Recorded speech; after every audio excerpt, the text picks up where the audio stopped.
5 years ago, we 4. sat. I checked when you released it. 4.5 years ago, we sat across the table, bro. And now we are here. Who would have thought in New York? You thought about that? Actually, I wouldn't have never guessed. Okay, let's go. Ready? Oh, yeah. Born ready, baby. Born ready is the answer I was waiting to hear. This is a conversation with Anurag Ram Chandran. He is an entrepreneur and co-founder of KTw&x, one of the most innovative companies in age tech that is currently developing healthcare products for senior care. Anurag is one of my oldest friends and also one of my closest friends. He was the first guest on this show in episode 1. And now 4.5 years later, almost 113 episodes later, he's also the first person to appear on this show twice. In this conversation, he provides a complete masterclass into becoming an entrepreneur and how you build a startup. What are the different motivations, whether they're viable motivations. We talk about finding a co-founder. How do you find a good co-founder and what values you need to align on? What is critical and table stakes, the idea or timing a market or building a good team? We then talk about raising capital. What are the different funding rounds, different types of investors? How do you know how much capital you need to raise? How's the dilution calculated? How's the company valuation calculated? How much equity to give? And then we also talk about developing a work-life balance and how do you attract talent and keep them at your startup. And now to continue this introduction, here's a special guest appearance by Kritika Jayakumar. Hey! I took a sip of the thing, then I changed flashcards, then I was looking at my nails and doing this. Okay. Okay, news anchor and lights, camera, audio, and take one. Action. We interrupt your regular programming with breaking news. A man is on the ledge, refusing to come down until every listener subscribes to this podcast. That's right. He's up there shouting. He says he'll only climb down if you like, share, and subscribe. So please, folks, follow his YouTube, Spotify, Apple Music, like, share, comment.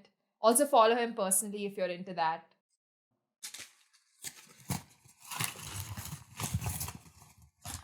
You heard it here first, folks. One man, one ledge, one ask. Don't let him down, literally.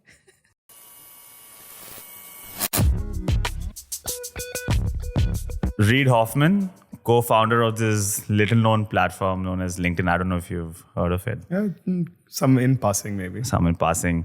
He once tweeted that, I believe starting a company is like jumping off a cliff and assembling a plane on the way down. Your willingness to jump is your most valuable asset as an entrepreneur. Mm-hmm. So let's start here. Why jump in the first place? Why become an entrepreneur? What is it about entrepreneurship that will make you want to take that leap?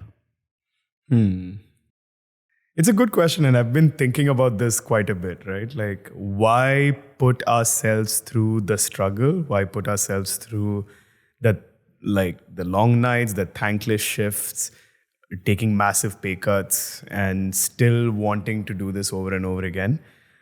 And the truth is, I don't know. I always say that I am an accidental entrepreneur. I've always stumbled into doing what I've ended up doing. It is never a plan that I wanted to be an entrepreneur. But I think the allure exists for some people because it allows you to shape things a certain way. And unless you're willing to take that jump to discover what's at the bottom, you're never going to find out. This conversation is going to be one giant thought experiment. Mm-hmm. Let's imagine I want to be an aspiring entrepreneur and I have no idea where to begin. This entire world is a black box to me. So I've reached out to you. You're my mentor. And I'm hoping you can break down every single aspect of entrepreneurship so that I have an idea, the seed of an idea today, and I want to end up with a company at some point. Hopefully you can guide me at all these steps. Are you ready for this thought experiment? Let's do it. Let's do it. Great that your answer is yes, because it's already too late. I've spent a lot of time setting up. Let's continue exploring motivations. The easiest motivation that I can understand is you're passionate about an idea, or you're passionate about an industry, or you find a pain point or a problem that you want to solve. And driven by that passion, all these hardships you spoke about, why would anyone become an entrepreneur? You can make a case for putting through all those hardships because you're passionate about solving a problem or a particular idea. That makes sense to me. I want to explore some other alternatives, which are not some that you hear often when founders talk about it in interviews. A lot of them talk about being passionate about a problem, solving a problem or an idea. But let's explore an alternative. Let's start with money. Is it a viable, robust motivation to just be driven by the idea of making money? Is it possible that you only go into entrepreneurship to work, to commit yourself, spend your entire life, or not entire life, maybe 5 or 6 years of your life building something and then looking to make a quick exit? Can that be a good, solid motivation to becoming an entrepreneur? Yeah, see, I think there are many motivations to why somebody would want to become an entrepreneur, want to start up, or want to get into any field for that matter. And I don't think there is a right answer to it, because there have been many successful entrepreneurs that have found a quick way to make money and have been very successful at making that money. There have been entrepreneurs that have built legacy companies by initially having that focus on wanting to make money. And there have been people that have been desperately passionate about, a solution that doesn't exist and they desperately want to solve for it, right? And I think that all across all of this spectrum of different kinds of motivation that exist, one thing remains common, is that in order to be successful, you need to be able to give yourself 100% to it, no matter what. Because that 5 years, those 10 years, how many ever years it takes to make, what you said, that quick buck, it's in fact what I would consider a completely arduous journey.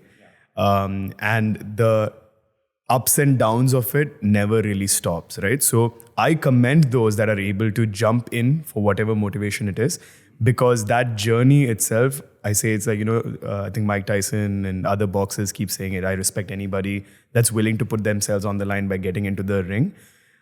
For me, it's the same. The motivation really doesn't matter. If you're willing to take that plunge and get in there and put yourself on the line every single day, I commend that and I respect that. And so I think that is a viable way to get to, doing whatever you're doing. And really, whatever gets you and keeps you motivated to wake up every morning to keep pushing is commendable. So money can be the end goal, even though for some reason it's often viewed as a taboo or as a certain kind of stigma associated. No founder comes on an interview and he says, the reason I got into this was to make a quick exit. Right. But that could be a solid motivation to get into this. Yeah, absolutely. And it's not, see, ultimately, there's a lot of, chatter about passion and, wanting to build something that doesn't exist. And I'm willing to put myself on the line to get to that. But what if someone's willing to put themselves on the line to make money, and in the process of making money, you build those generational companies, you build those generational outcomes? That's absolutely commendable, right? I don't think, people like Jeff Bezos or even Travis Kalanick, who started Uber, I don't think many of them came from a place of I just have to revolutionize something. It started off with hey, there's an opportunity here that I could make money in, right? Let me try and solve for it. At the same time, there are others that have gone to this, length or distance by discovering a pain point that they personally felt or their family personally felt, and they couldn't sleep at night without having solved for it, and that's their motivation. I think it's commendable either way. Let's explore another alternative motivation. Can you just be driven by the thrill of creating a company or scaling a company? Mm-hmm. Product agnostic, service agnostic, industry agnostic. Now you're not wed to a particular product. You're driven by the rush of just taking an idea from its seed stage, all the way scaling it up to a company, maybe even treating it as some form of art, becoming a serial entrepreneur of sorts. Can you just be driven by just the process, regardless of what product it is? Yeah, and I think some of the best entrepreneurs are the ones that are obsessed with the process.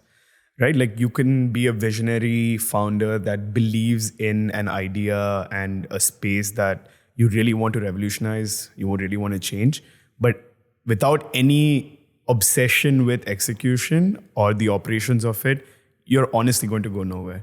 The thrill needs to be multifold in my opinion, or at least in my journey that I've seen, right? You start off being excited by an idea, maybe. In my case, that was it, right? There was a problem statement that I wanted to solve. And then I got excited about the potential solutions that could exist for solving that problem. and that drove me. But in the day-to-day, if I really need to see this idea through its logical conclusion, which is like, if I believe that this is going to make the world a better place, I have to find thrill in the mundane.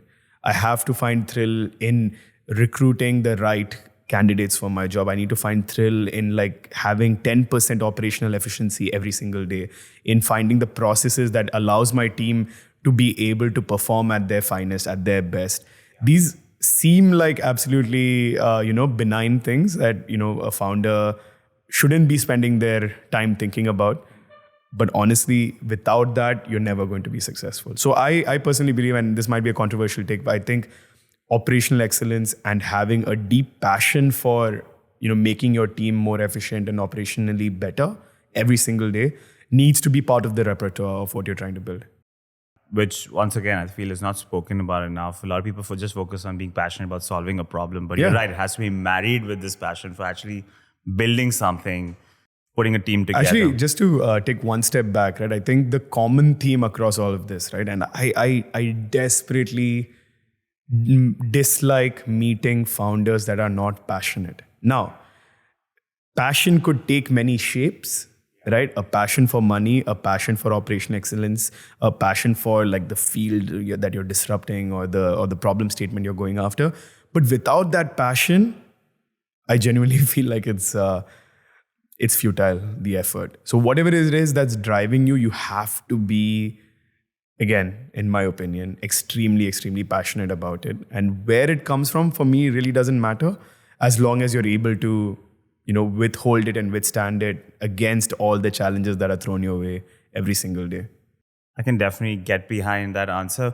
Getting into entrepreneurship without any form of passion feels like a death wish. Yeah. We're going to talk a lot about the hardships that come along the way. Why would you put yourself through it if you're not passionate about anything? Right. Even if you're passionate about money, and I'm sure the capitalists love your answer, at least that can help you wake up every morning and push through all the obstacles.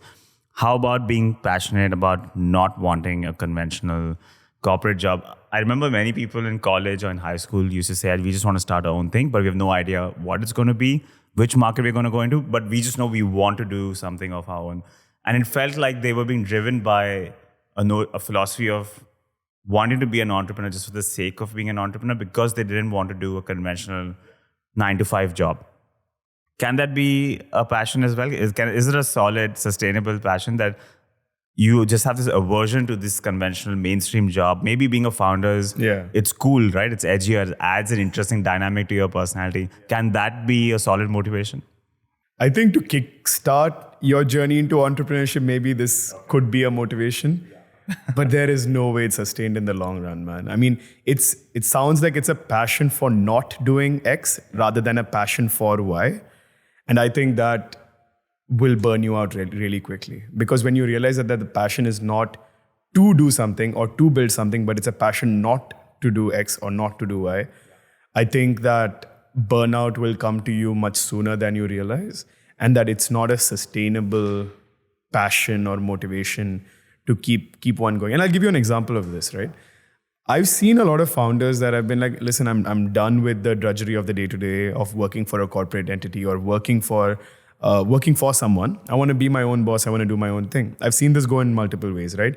People take this as a jumping off point to really explore what they're passionate about, come up with things that they want to solve, inefficiencies that they've seen in an industry that they've either worked in or are passionately following or whatever it is. And then they eventually land up in something that they really want to build for whatever the other motivation might be. It still might be money. It still might be your deep desire to change something. But it ends up kind of moving away from being your passion to not work a job, right? The other part that I've often seen is this again gives you that initial kickstart motivation to I'm going to look at everything in the world. I'm going to find what I'm excited about and I'm going to try to build. But once you don't end up finding it for whatever reason, right? Or your motivation was not aligned or any other of the reason, eventually you hit a breaking point over there where you're like, your passion for not wanting the job or do the job really runs out because it's again, because I believe it's not sustainable to do that. And so it goes either way. Eventually you find your path and then your motivation is something else, or that you run into a wall and you're saying, that's it. I head back into where I came from. It can definitely be a good starting point. Kind of reminds me of the reason people start working out or go to the gym. Yeah. The initial reasons maybe are to look good or to impress people, but then nobody walks into the gym saying, you know what, I want functional mobility, or it's for the advantage it's going to have on my mental health, so I can completely get that answer. Okay, let's talk about what do you need to become a founder. What traits you need? We've already covered the motivations. What other types of personality traits that you might need? In the book 0 to 1, Peter Thiel talks about the founder's paradox, and he says there are certain traits that objectively you might consider unhealthy, dangerous, even extreme, but that are necessary in founders if you want to be effective. Yeah. So you need to have you need to desensitize yourself to any form of risk-taking, right? Or the fear that comes with it. Yeah. You need to be obsessed with your work. You need to have some form of a mania with it, right? You need to be manic about it. And then even interestingly, Walter Isaacson said this about Elon Musk and Jobs in his biographies, where he said both of them lacked empathy of a certain kind. And that's important for them to be effective, to make the decisions they have to make, but that also makes them not the ideal managers or bosses. Right? Sure. Do you think there's this conflict at play that in order to be an effective founder, you need to have these personality traits that otherwise might be considered extreme, but that's the only way you can push past this hard path that's in front of you? Yeah, I really like this question, Shailesh, because it presupposes that there is a certain kind of founder, that there is a certain kind of way to be a founder, right? Like the lacking of empathy, the directness, the unflinching obsession with the problem statement that you're trying to solve for. And it might be true in many cases, but I don't think that's the only requisite or prerequisite to becoming a founder. I think obsession has to be a prerequisite for what a person is doing. But I don't think that if you're naturally not a person that is abrasive, if you're naturally not a person that is, trying to achieve something by putting someone down like a Jobs or a Musk or anybody else, there's no way that it's going to feel genuine to your team. You have to be absolutely genuine to your team. Otherwise, no one's going to be following you, right? And I think a team is the absolute most crucial part of building an enterprise, building a company, building a startup, whatever it is that you're building. And if you can't convince them to follow and go into battle with you every single day, then you're a poor leader. I think that people like Jobs, people like Elon Musk have a natural tendency to be that way. And that's why it felt genuine for the people that eventually followed them into the depths or whatever it is. Now, if I went in and I was trying to be abrasive to my team every single day, it would feel unnatural. And then I would just be rubbing people the wrong way. And then they will leave the team and, go on and do whatever else that they're doing. But I do think that your problem statement, your goal that you want to accomplish has to be absolutely superior and on top of everything. Right? So whatever it takes you to get there within the confines of the kind of person that you are. So my motivation style is very different, right? I like encouraging people. I like working with people. I like, getting to people's, best by almost coaching and being side by side in the trenches and then taking them along with me. But I've seen other people in which the very effective form is being extremely direct and telling them straight up what works and what doesn't for them. So I think there are many ways to do this. I don't think there's a cookie cutter answer to this. And I don't think people should mold themselves simply because Elon Musk and Steve Jobs had done it previously. I think you can be a great leader in many different ways. I think it's a fascinating exploration into psychology. There's this statement, power corrupts, absolute power corrupts absolutely. Yeah. And it's an open question. How far will you make it in a leadership position if you have a lot of empathy? And if you read of like biographies of leaders as well, it feels like you need to have decoupled yourself from this human within you, because you'll never be able to make decisions that are, let's say, of national interest if you're a president, for example, or in the interest of a company if you're a CEO. If you're constantly thinking about the humans that will get affected along the way, it feels, and this is a dangerous thought experiment in itself. I'm not promoting the idea of treating your employees as, well, not thinking about their well-being. But if you are constantly overwhelmed by how it's going to affect a particular employee, I don't think you'll ever be able to build a company as well. This is one of the arguments a lot of people bring up. Yeah, I agree with you to a certain extent, right? But if you are building a team of incredible people who are sacrificing their existing incredible opportunities, because again, if you're trying to build the best team, you're recruiting the best people, right? If I am trying to convince them that my problem statement or my company is the best thing that they should be working on, and the opportunity cost of it is worth taking to come and join me, I need to reciprocate something to them so that they feel that I care also, right? That their sacrifice is not going to waste, because they could pack up and head back to whatever incredible thing that they're doing tomorrow itself. So for me, I think empathy has to show itself in multiple ways. Maybe it's a pat on the back. Maybe it's appreciation. Maybe it's putting them on the IP that you're building, right? It's not just Anurag has invented the device that he's built, but that it's Anurag and Arvind from his team that has built it. Put them on, show appreciation in ways that recognize the opportunity cost that they've taken to come and join the ship that you're sailing. And so for me, I believe in many ways that empathy is extremely important, because realizing how and when your team gets motivated to do a certain thing is crucial. And actually Steve Jobs is a master at that, right? It's not that he got everything his way by being abrasive. He got everything his way by realizing how to get people to be motivated to work on something and when to push the buttons in order to get them to do that extra little bit to get them over the finish line. So the reality distortion field that is usually talked about successful leaders, it works in many ways, but it grounds itself in realizing how people are eventually motivated and how they are driven. And without that realization, I really don't think nothing will happen. And that's why I would challenge somebody that says that these leaders are not empathetic, because they actually understand everything very deeply and are deciding what to do basis on that understanding. It's a fine line to walk, and you also hear the same with directors of movies as well. When they step back, when they push people, when they get really abrasive on set as well, I think it's fascinating. You spoke about building a team. Let's go there. How do you decide whether you need a co-founder and how many co-founders you need?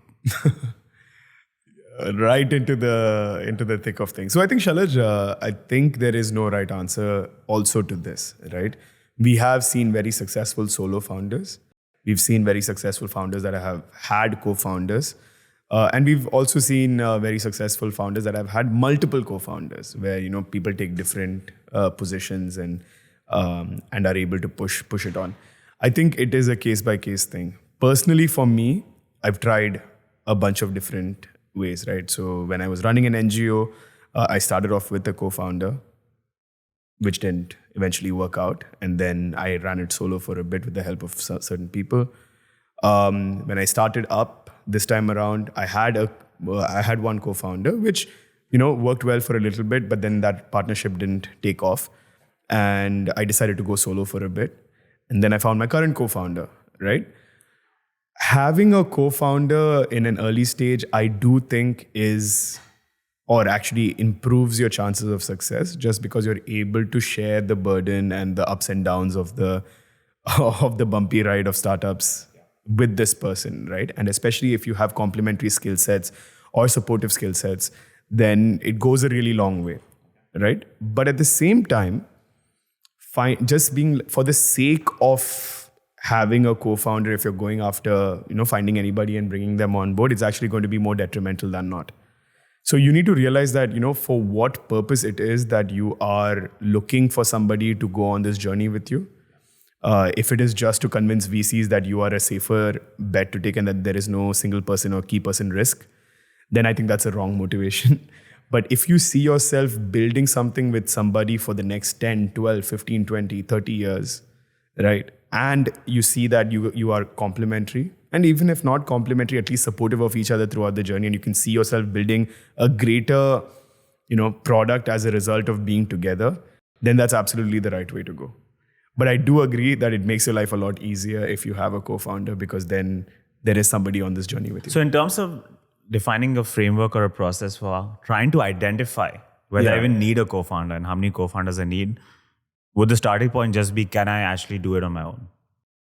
Yes. So I think the fundamental question is, can I do this on my own? Right? But a lot of founders tend to have, egos that surpass their actual capabilities. And we are all guilty of it, right? We all think that we can do a lot more than we can actually end up doing. But at the same time, I think it is also needed to be able to take that leap of faith. And it's also needed in order to push a company to greater heights, right? You need to have that feeling of that, I can do this by myself, or I can build a team and I don't need a co-founder, for whatever reason it might be, right? But that uber self-confidence or that uber self-esteem that you have shouldn't come at the cost of your grounding in reality, right? Eventually, you need somebody to take stock of it, or you might have tried it for 4, 5, 6 months and you realize that it's not really taking off the way that I thought it would. And that's when you kind of make that decision whether you want to work with somebody or not.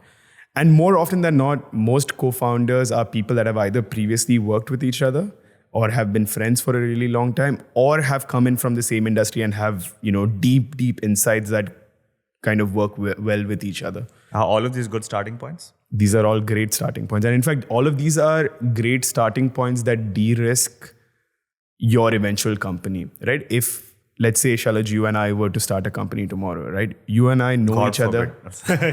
Honestly, God forbid, right? But that aside, if you and I were to build a company tomorrow, we have known each other since our teenage years, right? Or even before then.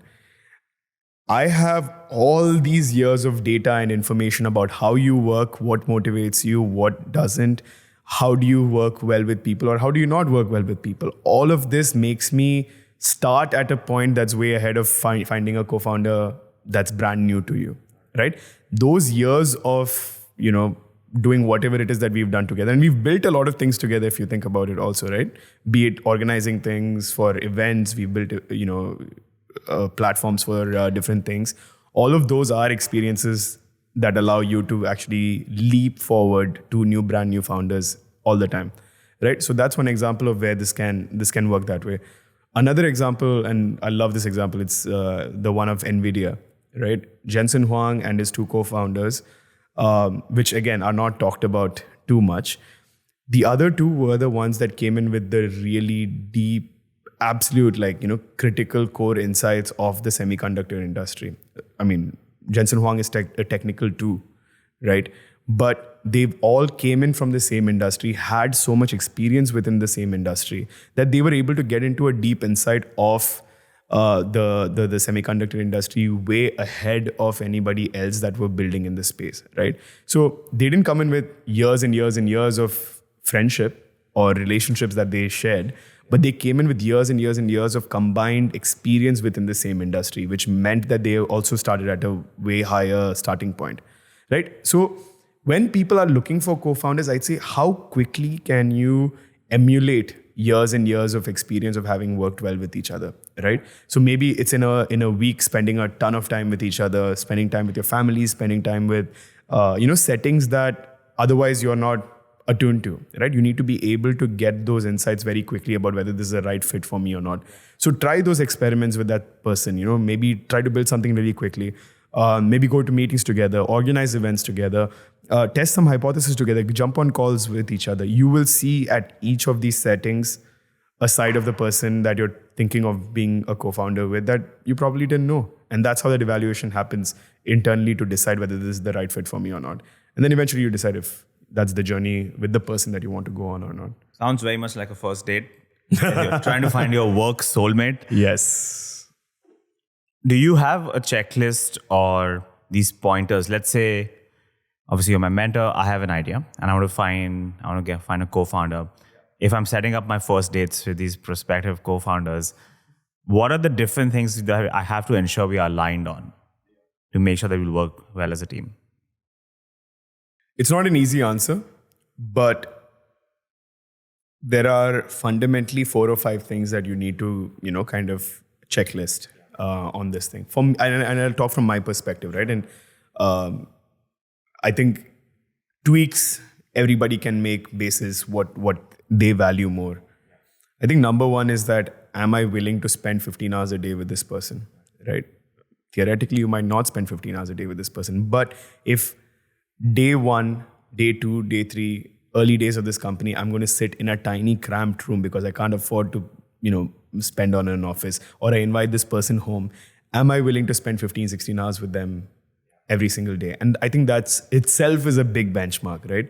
If I'm easily offended by some things that this person says or does, or the way that they sit, or the way that they engage with other people around us, answer is immediately no, right? So that's one question that I always ask. The second thing is, do I enjoy hanging out with this person outside of a work setting, right? And this is a controversial one because a lot of founders I've seen don't have a very deep relationship with their co-founder outside of work. But the way I think about it is, this person and I are going to spend so much time with each other that might intermingle with personal as well as professional, right? We might travel to different places together where after work we have some time to explore. Would I want to explore with this person? I might have a birthday party, and as of somebody that I'm spending 15 hours with, perhaps even more time than my partner, my personal partner or my wife, would I invite this person to settings like that? Do I enjoy his presence around my close friends? Proud of having him around. If I'm proud of having him around, right? And if I can't answer that, then this is not the person that I want to build anything with, no matter how brilliant that they might be or how brilliant that they might appear to be. I think for me, that's an immediate no, because professionally, I can't spend 15 hours with them. And if I can't spend, my personal time with them, or it doesn't even have to be and, it can be or. That's another big eliminator. Red flag. Big red flag. The third one, actually a sub point to the first two that I want to mention is, unlike how a lot of people think about co-founder relationships, for me, it doesn't always have to be 100% complementary. And what I mean by that is, my co-founder does not, I'm a business co-founder. My co-founder does not need to be the tech co-founder, right? Need not. And I say it because it depends on whatever place or industry that you're building with, right? But for me, passion for what we are building trumps supreme than anything else, right? So when Ayush and I were initially getting together to work, we both had spent considerable amount of time in the senior care, elder care, age tech industries.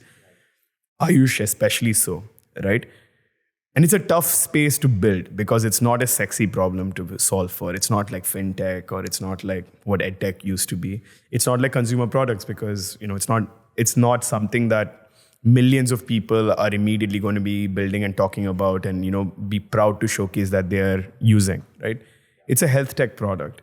It's a health tech product catering to a particular demographic that is not always considered the most, sexy demographic to cater to. I need my co-founder in that case to be as passionate or even more passionate than I am about that particular problem statement, right? Because otherwise, it really doesn't work.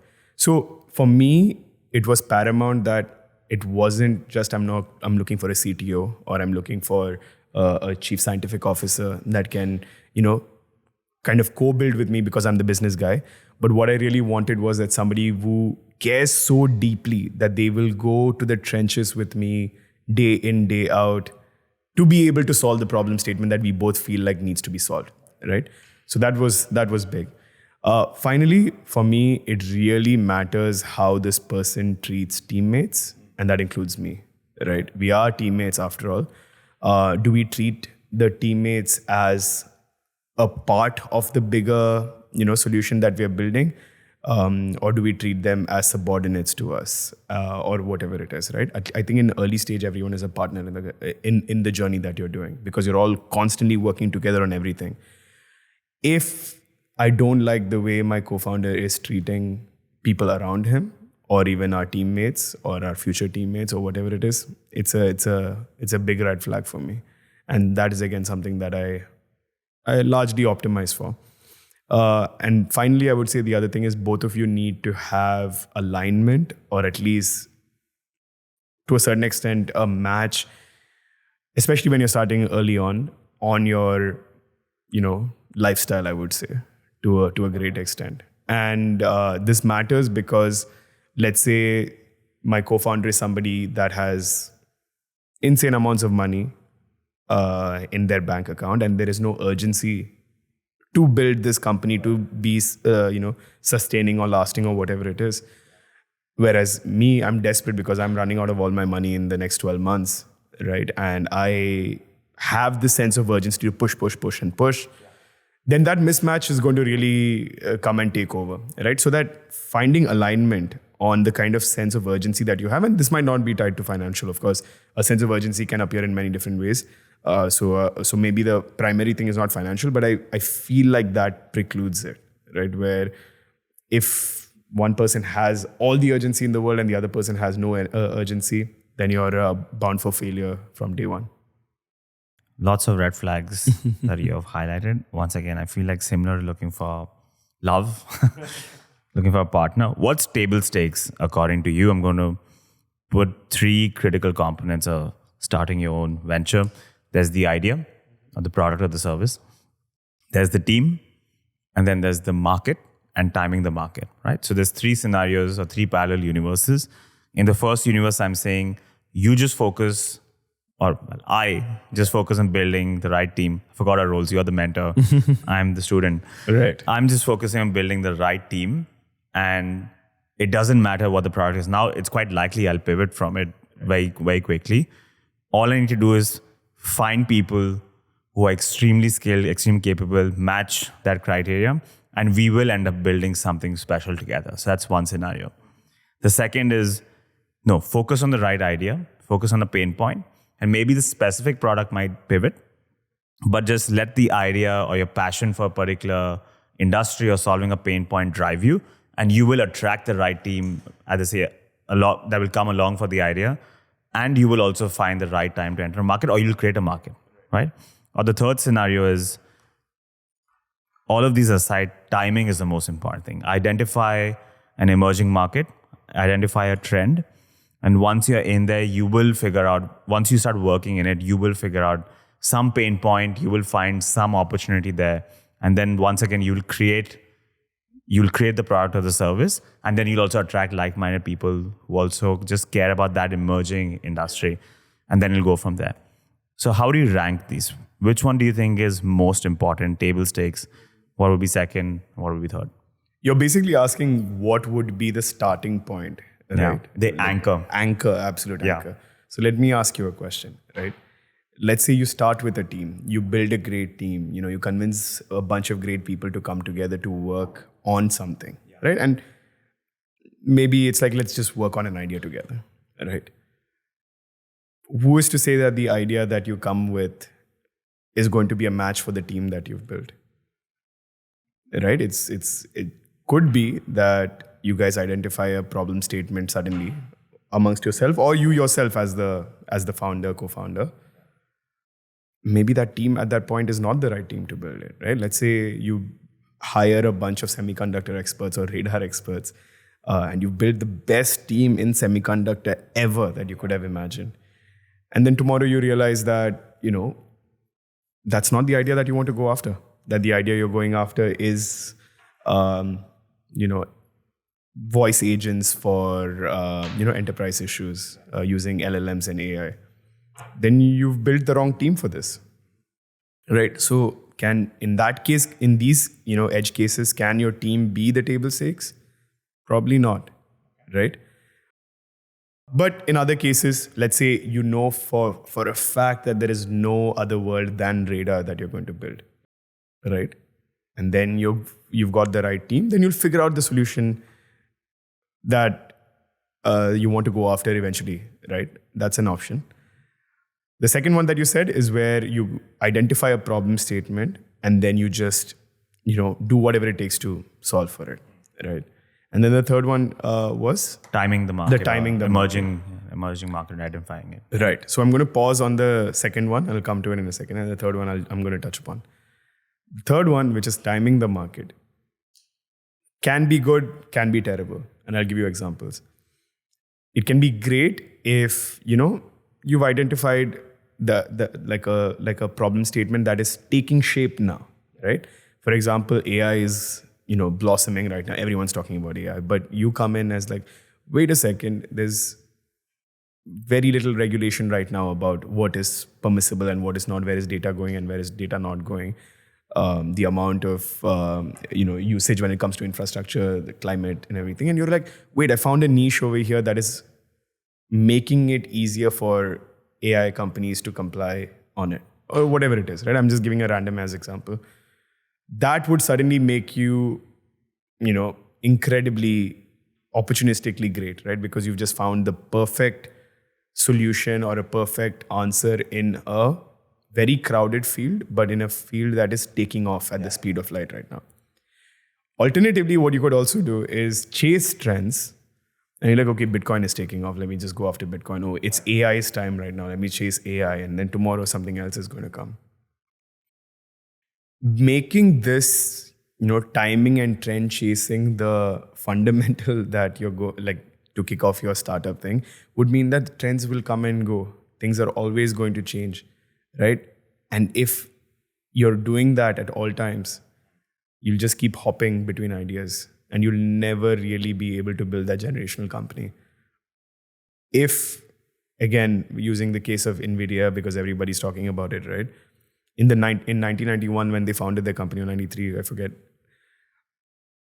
Initial few years, whatever, graphics cards and all of that, right? No one thought it's going to become this $1 trillion company, right? It wasn't a trend at that time, definitely. But over 40 years of working on the same problem statement over and over and over again, now they've built that generational company. If you are somebody that's just actively chasing trends to build the next company, you're going to be nowhere because you wouldn't have built any expertise on anything.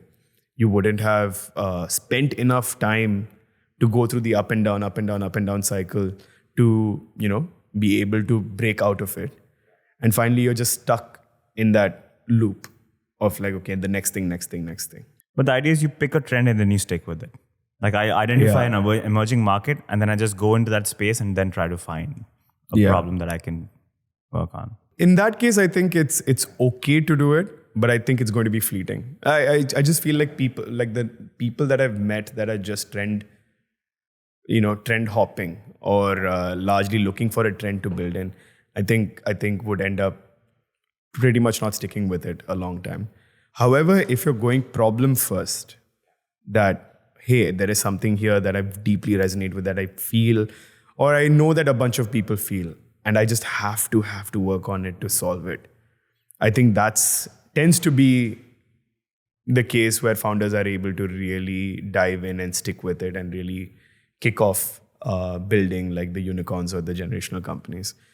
So for me, I think problem statement or finding a deep thing that you resonate with and really working on it to take you to the next stage is far more crucial, because teams can change. Teams can be a mismatch for certain ideas, and trend chasing gets nobody anywhere. We've covered good ground on motivations, finding co-founders, what's table stakes when you're starting. Let's say I've got my idea now, and you walk this fine line between trying to gauge whether the idea you have is an actually scalable solution or is just a crazy idea, right? And Warren Buffett talks about being a pragmatic contrarian. There's a contrarian principle that you need to have an idea that most people disagree with you on, but you can't be that extreme with it as well, because if it's a really crazy idea, then everyone's obviously going to disagree with you. But it can't also be an idea where everyone's just saying, yeah, I agree. It has to be this sweet spot, this Goldilocks zone on the contrarian spectrum. When you've come up with an idea, how do you stress test the value proposition? How do you gauge whether this idea is actually worth scaling even further?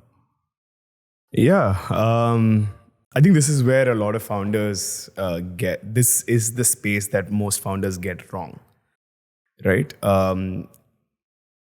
And I want to caveat it by saying that, again, there have been examples where founders have done the exact opposite and done really well. But I'll stick with the generic over here and what I've seen work, both in my case as well as cases of people around. At no point, again, a controversial statement, at no point should a founder think that they know more than the customer or your beneficiary or whoever you're building for, right? What often happens is people that have spent a lot of time building and doing what they've done, and they're now building in that space, let's say, right? They tend to think that they know more than the customer. I know the market inside out now I because know I've the studied market. it so much. I've studied it so Yeah. much. I've spent so much time in it. I've done it in school. I've done it in college. I've built at the biggest company in it, right? And I'm like, okay, now I'll build the best product, right? Like, let's say somebody worked at Microsoft Word and then they worked at Notion. And then now they're like, oh, I understand the note-taking and, document creation industry so well that I'm going to go after a problem statement over here and I'm going to build the product, right? And then I'm going to sell the product and I start putting all the resources in it. And maybe they're even able to raise a lot of money because of this, kind of pedigree that they have or whatever it is. But the product you build is most likely to fail if you haven't engaged in the customer discovery conversations, in really understanding the market all over again. By spending the time to speak with people that might use it, that might not use it, to stress test it, to stress test very, very early versions of it, right? To know if there is even any kind of demand in the market, you're bound for failure from day one. How do you do that? So many ways. So pick up the phone, Okay. call everybody you know, right, who might be a user of that product. So in our case, right, again, for those of you that don't know, what we do is we build remote health monitoring devices for senior care, right? And I'm not going too deep into it. But with KuboCare, to get into the space itself, right, of what we are building, Ayush has come in with 5 years of experience, my co-founder, of having built a company in the senior care space. One could argue he knows everything about the industry. I spent almost a year building a version of a senior care company, version 1 of KuboCare, which eventually evolved into becoming what it is today. One could argue at that point I should have known a lot about the industry from its ups and downs and building in it. Both of us together were well connected with almost every single major player in the industry. Spoke to them, went to all the conferences. Both of us technically should know exactly what problem statement it is that we are building in because we spent so much time in all of this, right? But turns out until we did our customer discovery calls, which was 80 calls with seniors themselves and 80 calls with their family members. So over 160 odd calls we did. Plus we spoke with every major person that was building or had built or, be it legacy company, startups, whatever. Every single CEO, CXO in all of those companies we'd spoken to. We also put out a survey that got over 200 respondents within a couple days' time. All just to understand what is top of mind about seniors and elders and people over the age of 60 in the industry. Let's understand. Now, we had 5 hypotheses at this stage that we were going after. One was a company that was already building, which was a care service, but a tech-enabled care service. Another was in dementia, so on and so forth. We have a bunch of different ideas, right? Through these conversations and, our question set that we had, we discovered that there was another thing that was top of mind for a lot of people, and that was falls. Nearly 94% of the calls and conversations and survey, whatever we had, the conversation found its way to getting to talk about falls. And this was not even a hypothesis that we had. We didn't know about it.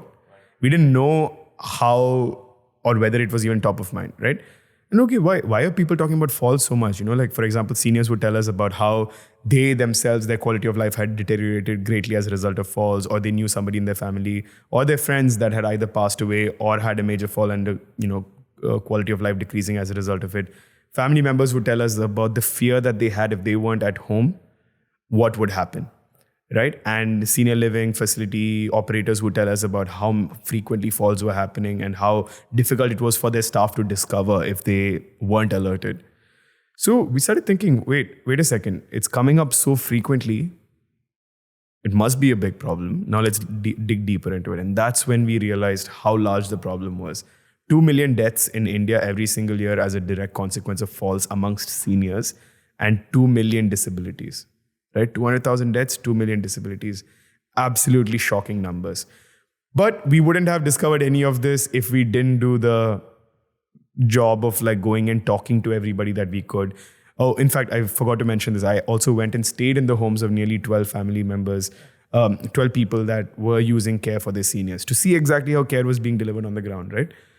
So Ayush and I, with our combined experience, we could have, perhaps gone down the dementia route to build something in dementia. We could have built another e-commerce company because that's what Ayush had previously built in senior care. But until we did the job of like not thinking that we know better than the customer and really taking the step back and going to the potential customer and other operators and other people in the industry themselves, that's only time we really knew what the pain point was and what to really build in. So my biggest suggestion to every single entrepreneur and every single person that comes in is, okay, you've identified a problem statement. Okay, you want to build in this space. Now talk to as many potential customers or people in that same space that you can to really stress test and understand whether that is top of mind for them. Okay, so I've got my idea. I've stress tested using these different techniques. Right. I've reached a point where now I want to raise capital, which I think is the biggest black box of all to an outsider like me. Nobody teaches me what needs to happen. Thankfully, I have a mentor like you. This is why I'm paying you the big bucks. Your fees weren't cheap. So let's start by... Just for the record, I do not charge for any interviews or anything. Fees as a mentor for guiding me in his journey as an entrepreneur. Right. Okay.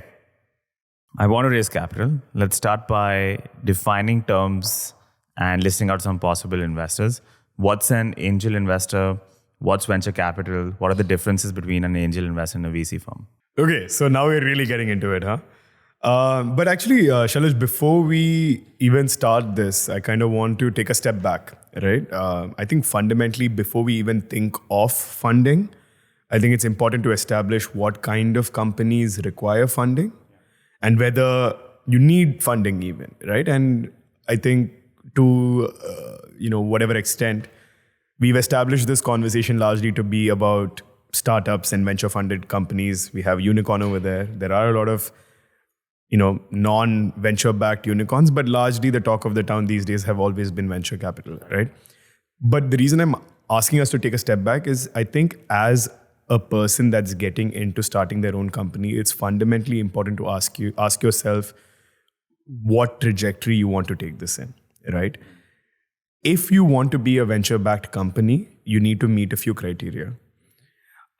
This is not an exhaustive list, of course, but I'm just giving you a couple examples of what you might want to consider. Venture capital comes at a cost.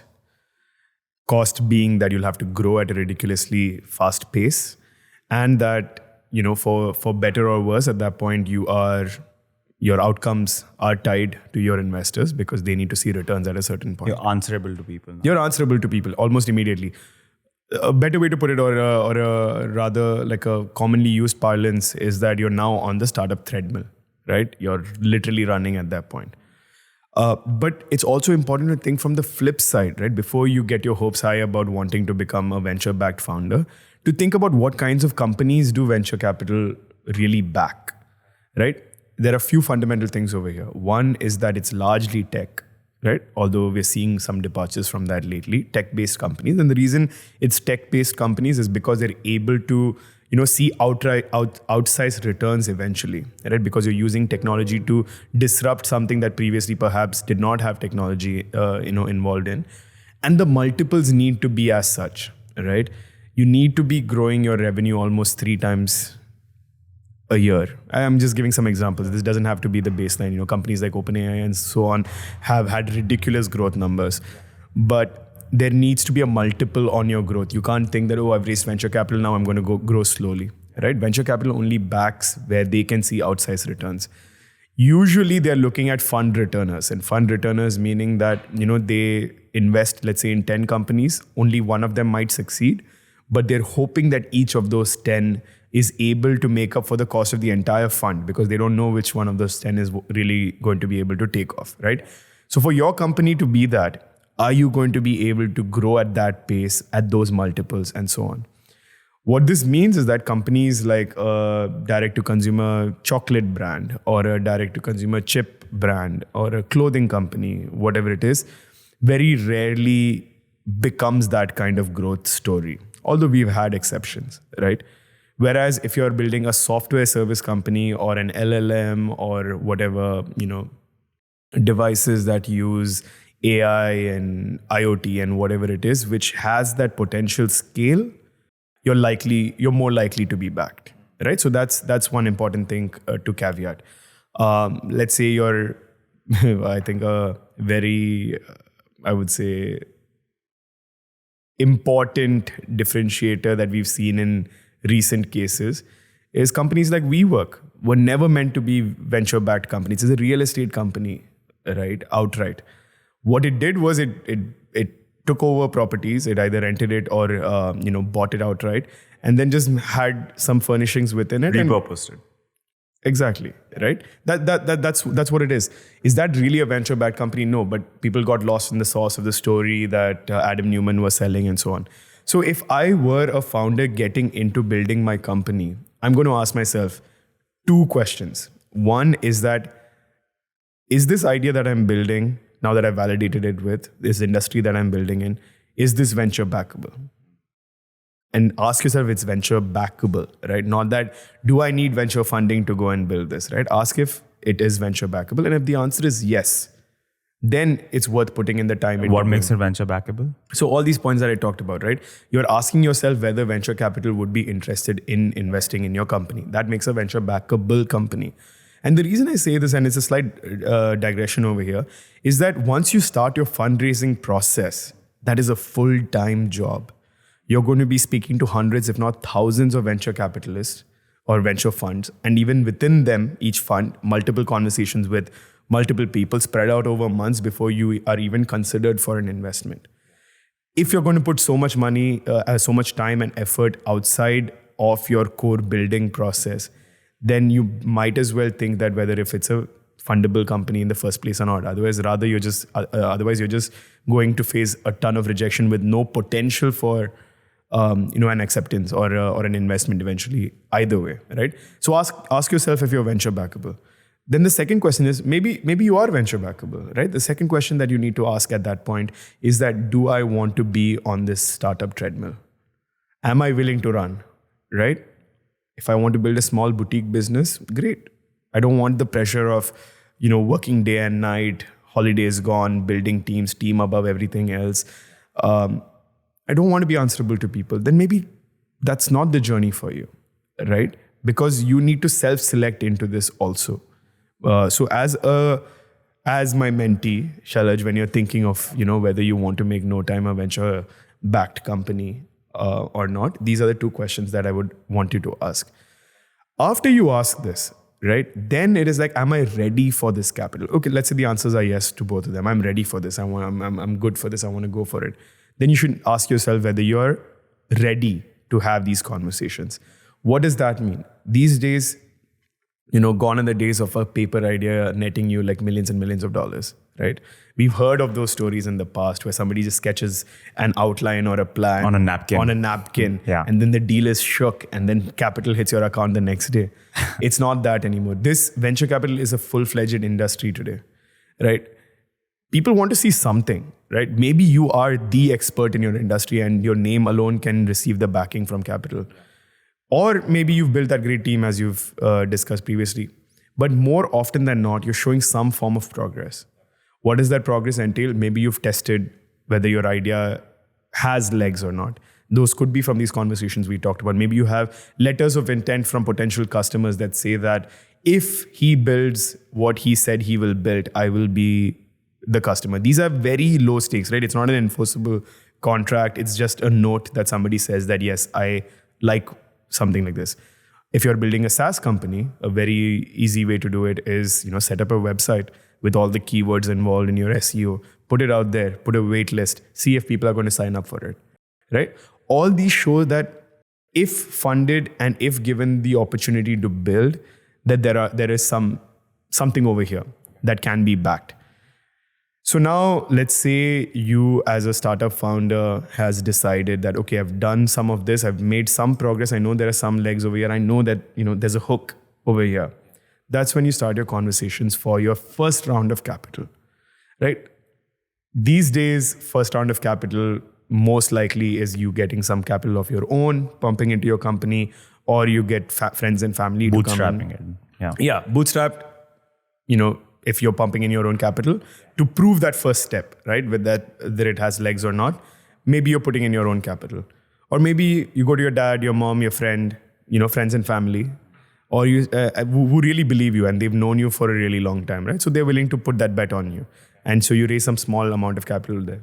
We typically call that a friends and family round, or even an angel round for that matter, right? Where you've raised just enough capital to meet that next milestone of going into institutional capital, which is venture capital over here. So let's say you've now done step 1, right? Friends and family round is done, angel round is done. What's an angel investor? An angel investor is somebody who, again, is willing to put some capital in their own capacity as a person rather than as an institution. Right, and they're angels because they come down to save you, whatever. And so it could be a family member, it could be a friend, or it could be a colleague, it could be somebody, it could be a random person, right? These days, a lot of people, have received outsized returns from angel investing as an asset class, right, or venture capital investing as an asset class. And so there's a belief in, I'll put small capital today, $5,000, $10,000, $20,000 into this company. Might give me like a insane multiple down the line, right? And that's a real possibility today in today's day and age. So maybe that's another way to look at it, right? But regardless, you've got just about enough capital to do very little, or at that stage it's a lot, to get to that next stage, which is, okay, there is some legs over here. I really want to get, an institutional investor to come in and back me up over here so that I can really build out that product. This is at the proof of concept stage. Proof of concept stage. Okay. Now, these days, previously it used to be called seed stage round because you're seeding the idea. The idea is being seeded by the capital that you're going to raise. And these days, though, it's split into pre-seed also, where it's like, let's just get you to the proof of concept with lesser amount of capital, but just enough to get to that proof of concept, right? And then you use the next round of capital, which is seed, to really test out in the market, because now you build the product, use that capital to go to market and get some initial feedback and, maybe even find your PMF. And PMF over here stands for product market fit. If your product that you've built for the market that you want to sell to, if there is a fit.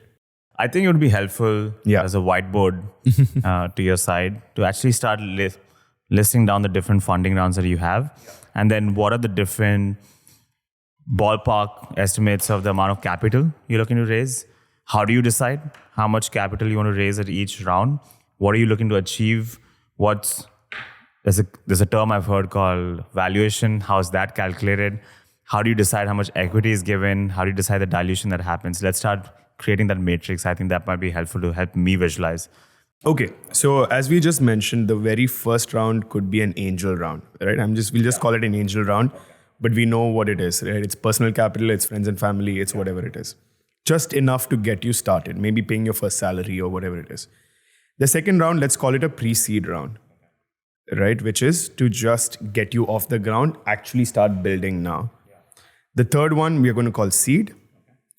After seed, you get into Series A, right? And these days, there's a lot of like in-between rounds and bridge rounds also. There's pre-Series A, there's pre-Series B, there's A1, A2, A3, but we're not going to get into the nitty-gritties of it. We're just going to go on from here, right? Yeah. And then Series B plus, I would say, which means B, C, D, E. And then eventually, you either IPO, which is offering your company on the public markets to raise capital from the vast majority of the public, or you get acquired, right? So this is usually the life cycle of a venture-backed company. Now, the way this typically works, right? And I'll break it down into its absolute, like bare minimum over here, and we'll use like very simple numbers and such, right? And dumb it down for the audience. Yeah, and please interrupt me whenever. I mean, I'm the audience. Dumb it down for me. I will dumb it down for you. So this is how it works, right? When you incorporate a company, you incorporate it, you set it up, and you and your co-founder, let's say there's just one co-founder, just for the simplicity of this, right? You both together own 100% of the company, right? And so you are the owners of the company.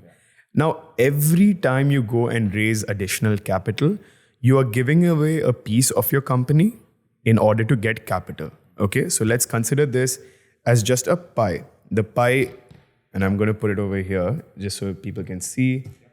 So the pie, let's say, is 100% of the company. Every time you give a slice of the pie away, let's say this is the slice of the pie that's given away, right, for the first round. For the second round, then some more pie is given away. And then eventually more pie is given away. And then a lot of pie is given away, right? What this effectively means is that you are promising the outcome of, like, let's say an outsized return to a potential investor. And for that privilege of taking their money, you're giving away a part of your company. Right? And that's the deal that you're striking, right? You fund me, you own a part of my company, and we take it on further. So the way this usually works is an investor and the founders agree upon an amount that is received and a amount that is given. You give me dollars, I give you part of the company in percentages, right? So let's say I own 100 shares in the company, or 100% of the, me and my co-founder, we have 50-50, 100% of the company. We take a certain amount of capital and we give 20% of the company to the other person for that capital, right? Now the company structure is founders, me and my co-founder, let's say we own 40-40 and 40% and 40% each. So that's 80 and 20, because that's what we've agreed upon giving, right? What does that make the valuation of my company? That's probably a fundamental question over here. So just to, again, put it on the whiteboard, not blackboard. Yeah. Your post-money valuation, right? I think that's understood, is it?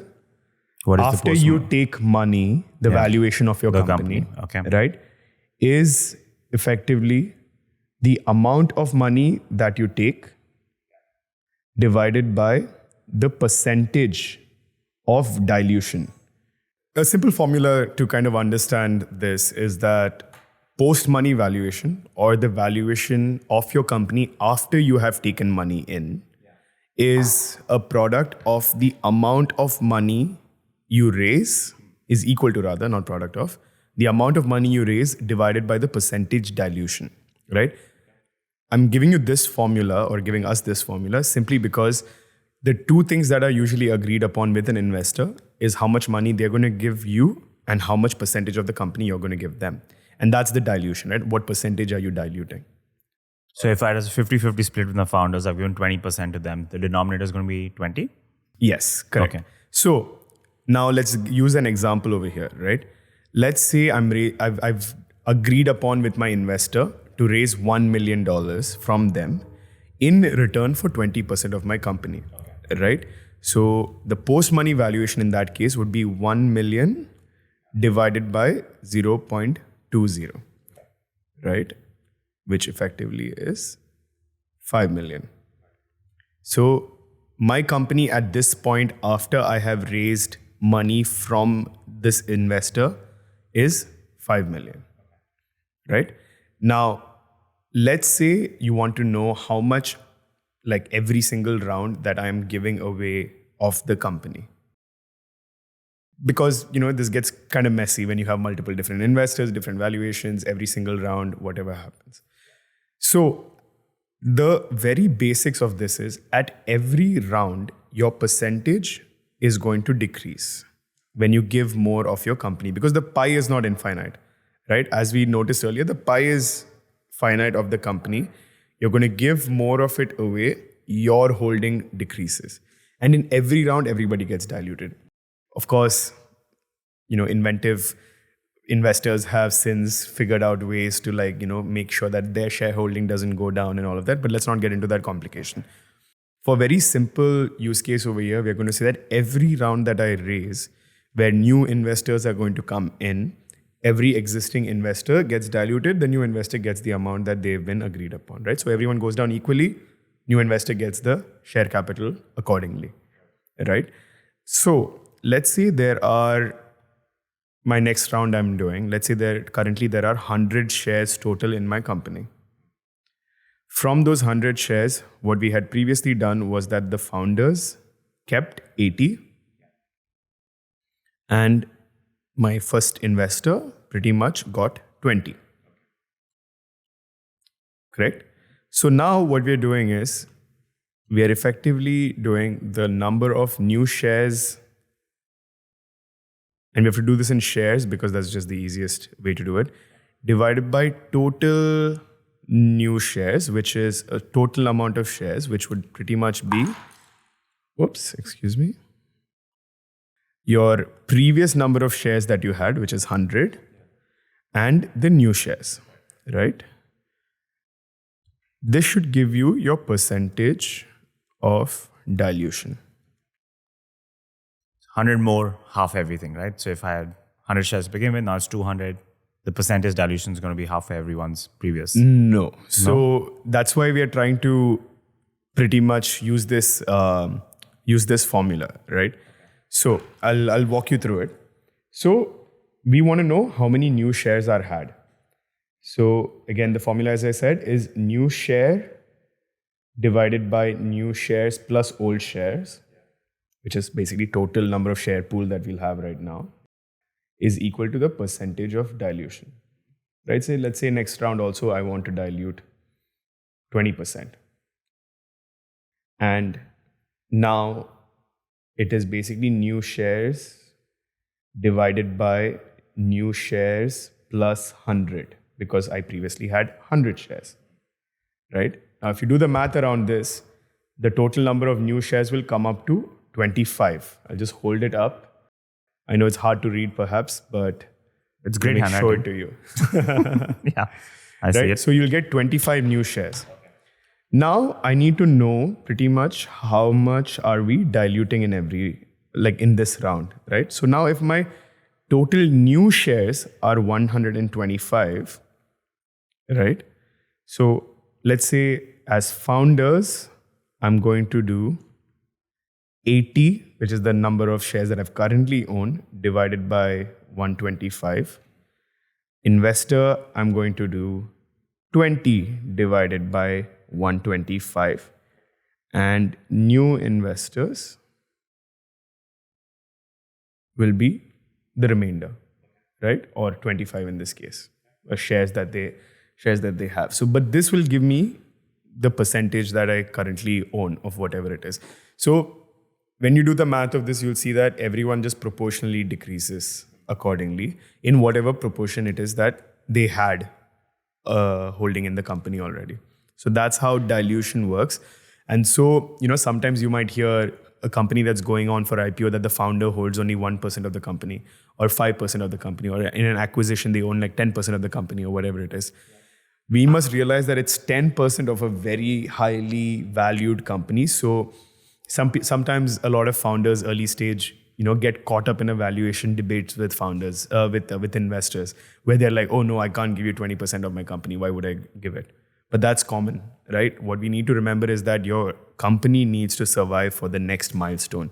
And the next milestone is whatever it takes to, allow for the next set of capital to come in or for you to get acquired. And that's how you should largely look at it. Yeah. How do you know how much capital you need to raise at each round? Yes, this is a fantastic question. Because we have seen incredible amount of turmoil in the markets. Yeah. And sometimes some companies raise insane amounts of money without delivering on their next milestone. Really? Sometimes companies raise too little and so are unable to get to their next milestone. And this is very commonplace, right? So the fine line over here is for you as founders, right? Because these decisions can only be made by founders, to realize how much capital do you actively need to get to the next milestone. And this must include a buffer of about 10%, right? Like say things don't go according to plan or whatever it is. So every stage has to have that milestone associated with it, right? In deep tech, like what we are building, unfortunately, the milestone is less clearly defined, right? Where eventually what we are going to do is build that product. Our first pre-seed round was done under a paper idea that had some, initial POC. But it was the promises that we would get to a product ready for market by the time we raise the next capital. And so for us, we had to raise amount of money that would get us to get a product that is ready to go to the market, right? So this is what we have eventually come up with from our round of fundraising. Now this is ready to go to market. And so that is a milestone that we have hit, right? So now we can go and raise our seed round. So in a SaaS setting, which is a typical venture funded setting, is that you'll probably at the first round, you have an idea. Second round, you have a POC, which is like used by a few people. By your Series A, you need to have had product market fit. That's when a certain threshold of people are using it, they're loving it, they like it. It's a continuous, amounts of revenue that's coming in. To answer a previous question that you had asked, pre-seed, you're probably raising under $1 million for whatever reason. But again, all of this is ranges, right? It varies. I've heard of pre-seed raises of $5 million or $10 million as well, which is completely whack, by the way. But typically, it's just very little capital to get you to your next stage. And this again varies from region, because in India, under $1 million is a lot of money. Will give you 12 to 18 months of runway. So typically around a few $100,000 or so on is a decent pre-seed. Your seed round is probably a couple $1 million or so, right? And your Series A then is going to be 5 to 10 million. Again, these days with AI, everything is out of whack. You have 20 million seed rounds and 40 million, Series A's and B's and so on and so forth. But typically, it's what will give you enough runway to your next one, which might be 12 to 18, maybe 24 months down the line as well. But absolutely critical thing for a venture-backed company is that your momentum trajectory has to always be up. And it has to have a hockey stick growth, right? So you're starting slow, and then suddenly you have takeoff. And that's what we are all working towards, right? To get that takeoff. So that momentum is critical. It could be momentum in terms of number of users acquired. It could be momentum in terms of revenue. It could be momentum in terms of like new IP that's being built. But whatever it is, that momentum should have an upward trajectory. And that's the only promise for you to get the next rounds of capital. You spoke about founders not able to come to terms with giving away chunks of the pie, chunks of their company. How do you decide at each stage, or is it a challenge for you to come to terms with that fact that you have to start diluting more and more of your company? And how do you decide at each stage what your share is going to be and how much you should pay yourself as a salary as well? Okay, so salary is a different question, right? Let's set that aside for a second. The first part is quite, I don't want to be dismissive about this, but ultimately it's a market. Whatever somebody's willing to give you for whatever valuation is what you got to accept. Of course, ship it around to get the best deal possible. Look at exact market trends. Don't be lackadaisical about it, right? Like, of course, go to websites like Crunchbase and Traction and PitchBook and so on, where you can see what similar companies have raised previously at what valuation. But what we also need to be mindful is that markets change. Post-COVID in an era that's now called ZERP. Don't ask me what it stands for. I don't know if it stands for anything. But the ZERP era, because there was very little investment activity that happened during COVID, but then the users grew for a lot of technology companies because it ZERPed. And then suddenly investors had so much capital remaining to be spent that they just started throwing money at startups and ideas, and which led us to a lot of fraudulent companies, a lot of big, destruction of shareholder value that also happened. That led to a correction because companies raised so much money and were unable to meet those next milestones that investors suddenly realized that, oh shit, we've done a terrible job at investing. Let's actually pull back that capital. Let's actually maybe put the bar a little higher, reduce the risk a little more. And so that meant that less capital is now available in the market than probably 3 years ago when, whoever was raising at that time. So we need to be mindful that it is a market. What's available is what you can get. And so founders will get really, caught up in the 1% and 2% of a company, which is a lot, by the way, right? Because 2% at IPO, when you're $1 billion company or a unicorn, is a lot of money that you're giving up. But what needs to be realized is that if you get really caught up in those nitty-gritties, eventually your company is not going to be, able to raise the next capital, get to the next milestone, whatever it is. So I tell founders to be a little more flexible about it in general. We were, and we will continue to be, but that 1%, 2% in the long run is not shouldn't hurt you as much. So when you get into negotiations, don't be completely like shut off about negotiating and getting those right investors in at the right time for yourself. The other thing is that, and I know this is an oversimplification, but it's a very commonly used usage, which is that 100% of a company worth nothing means nothing, whereas 1% of $100 billion company is more money than several generations of your family can ever think of. So think of it that way. How do you land at the right valuation? Founders will try to inflate it. VC firms will try to downplay it. Yeah. How do you come to an agreement about what the valuation should be? Man, I wish I could tell you in more concrete terms. But the reality of it is a lot of it is arbitrary. Because it is a market, it's what somebody's willing to pay you for. It's all based on a prediction, all speculation? Early stage is speculation. You're speculating on many different things. You're speculating on the strength of the team, the founders. You're speculating on the size of the market. You're speculating on the ability of the founders to pivot if needed, so that your capital is not entirely lost if that first idea doesn't work out. You're speculating on certain user behavior also, right? It is a gamble. Let's be very clear about it. It's high risk and high reward, right? It's potentially arguable that when Mark Zuckerberg started Facebook, and I mean, he raised capital only after, seeing a bunch of users having arrived, right? Peter Thiel put in the first particular amount of capital into it, which, really fueled them. But in that early stage, everything and everyone is bad. No, you could have asked anybody at that time whether Facebook would become Meta, would become the kind of behemoth that it is today. Probably most of them would have said no. Because the pathway from a social networking site to global dominance is not a clear-cut line, right? And so that's what happens when you're a venture capitalist. You're trying to de-risk as much for your firm as possible. And de-risking can mean several things, right? You're looking for answers in all of these categories: team, market, product, idea, user behavior and all of that.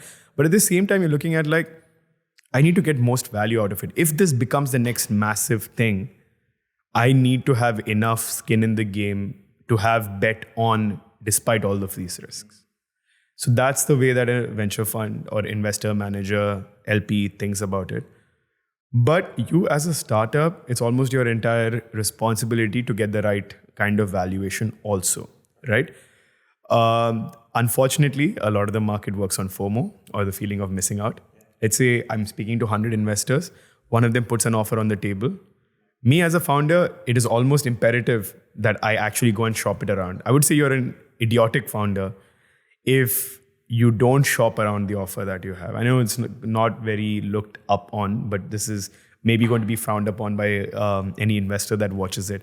But my responsibility is to my company. It's not to the potential investor that's coming in. So if I have an offer on the table, I'll go to the next person and say, hey, I have an offer at the table. Can you better it? Or will you match it in case both of you want to come? That's how you make, the right offer or right deal. Think about Shark Tank also, right? That's what they do. I mean, one person puts in an offer, the other person suddenly sees, oh wait, he's put in an offer, something here. Let me make a better offer to get the deal off the table.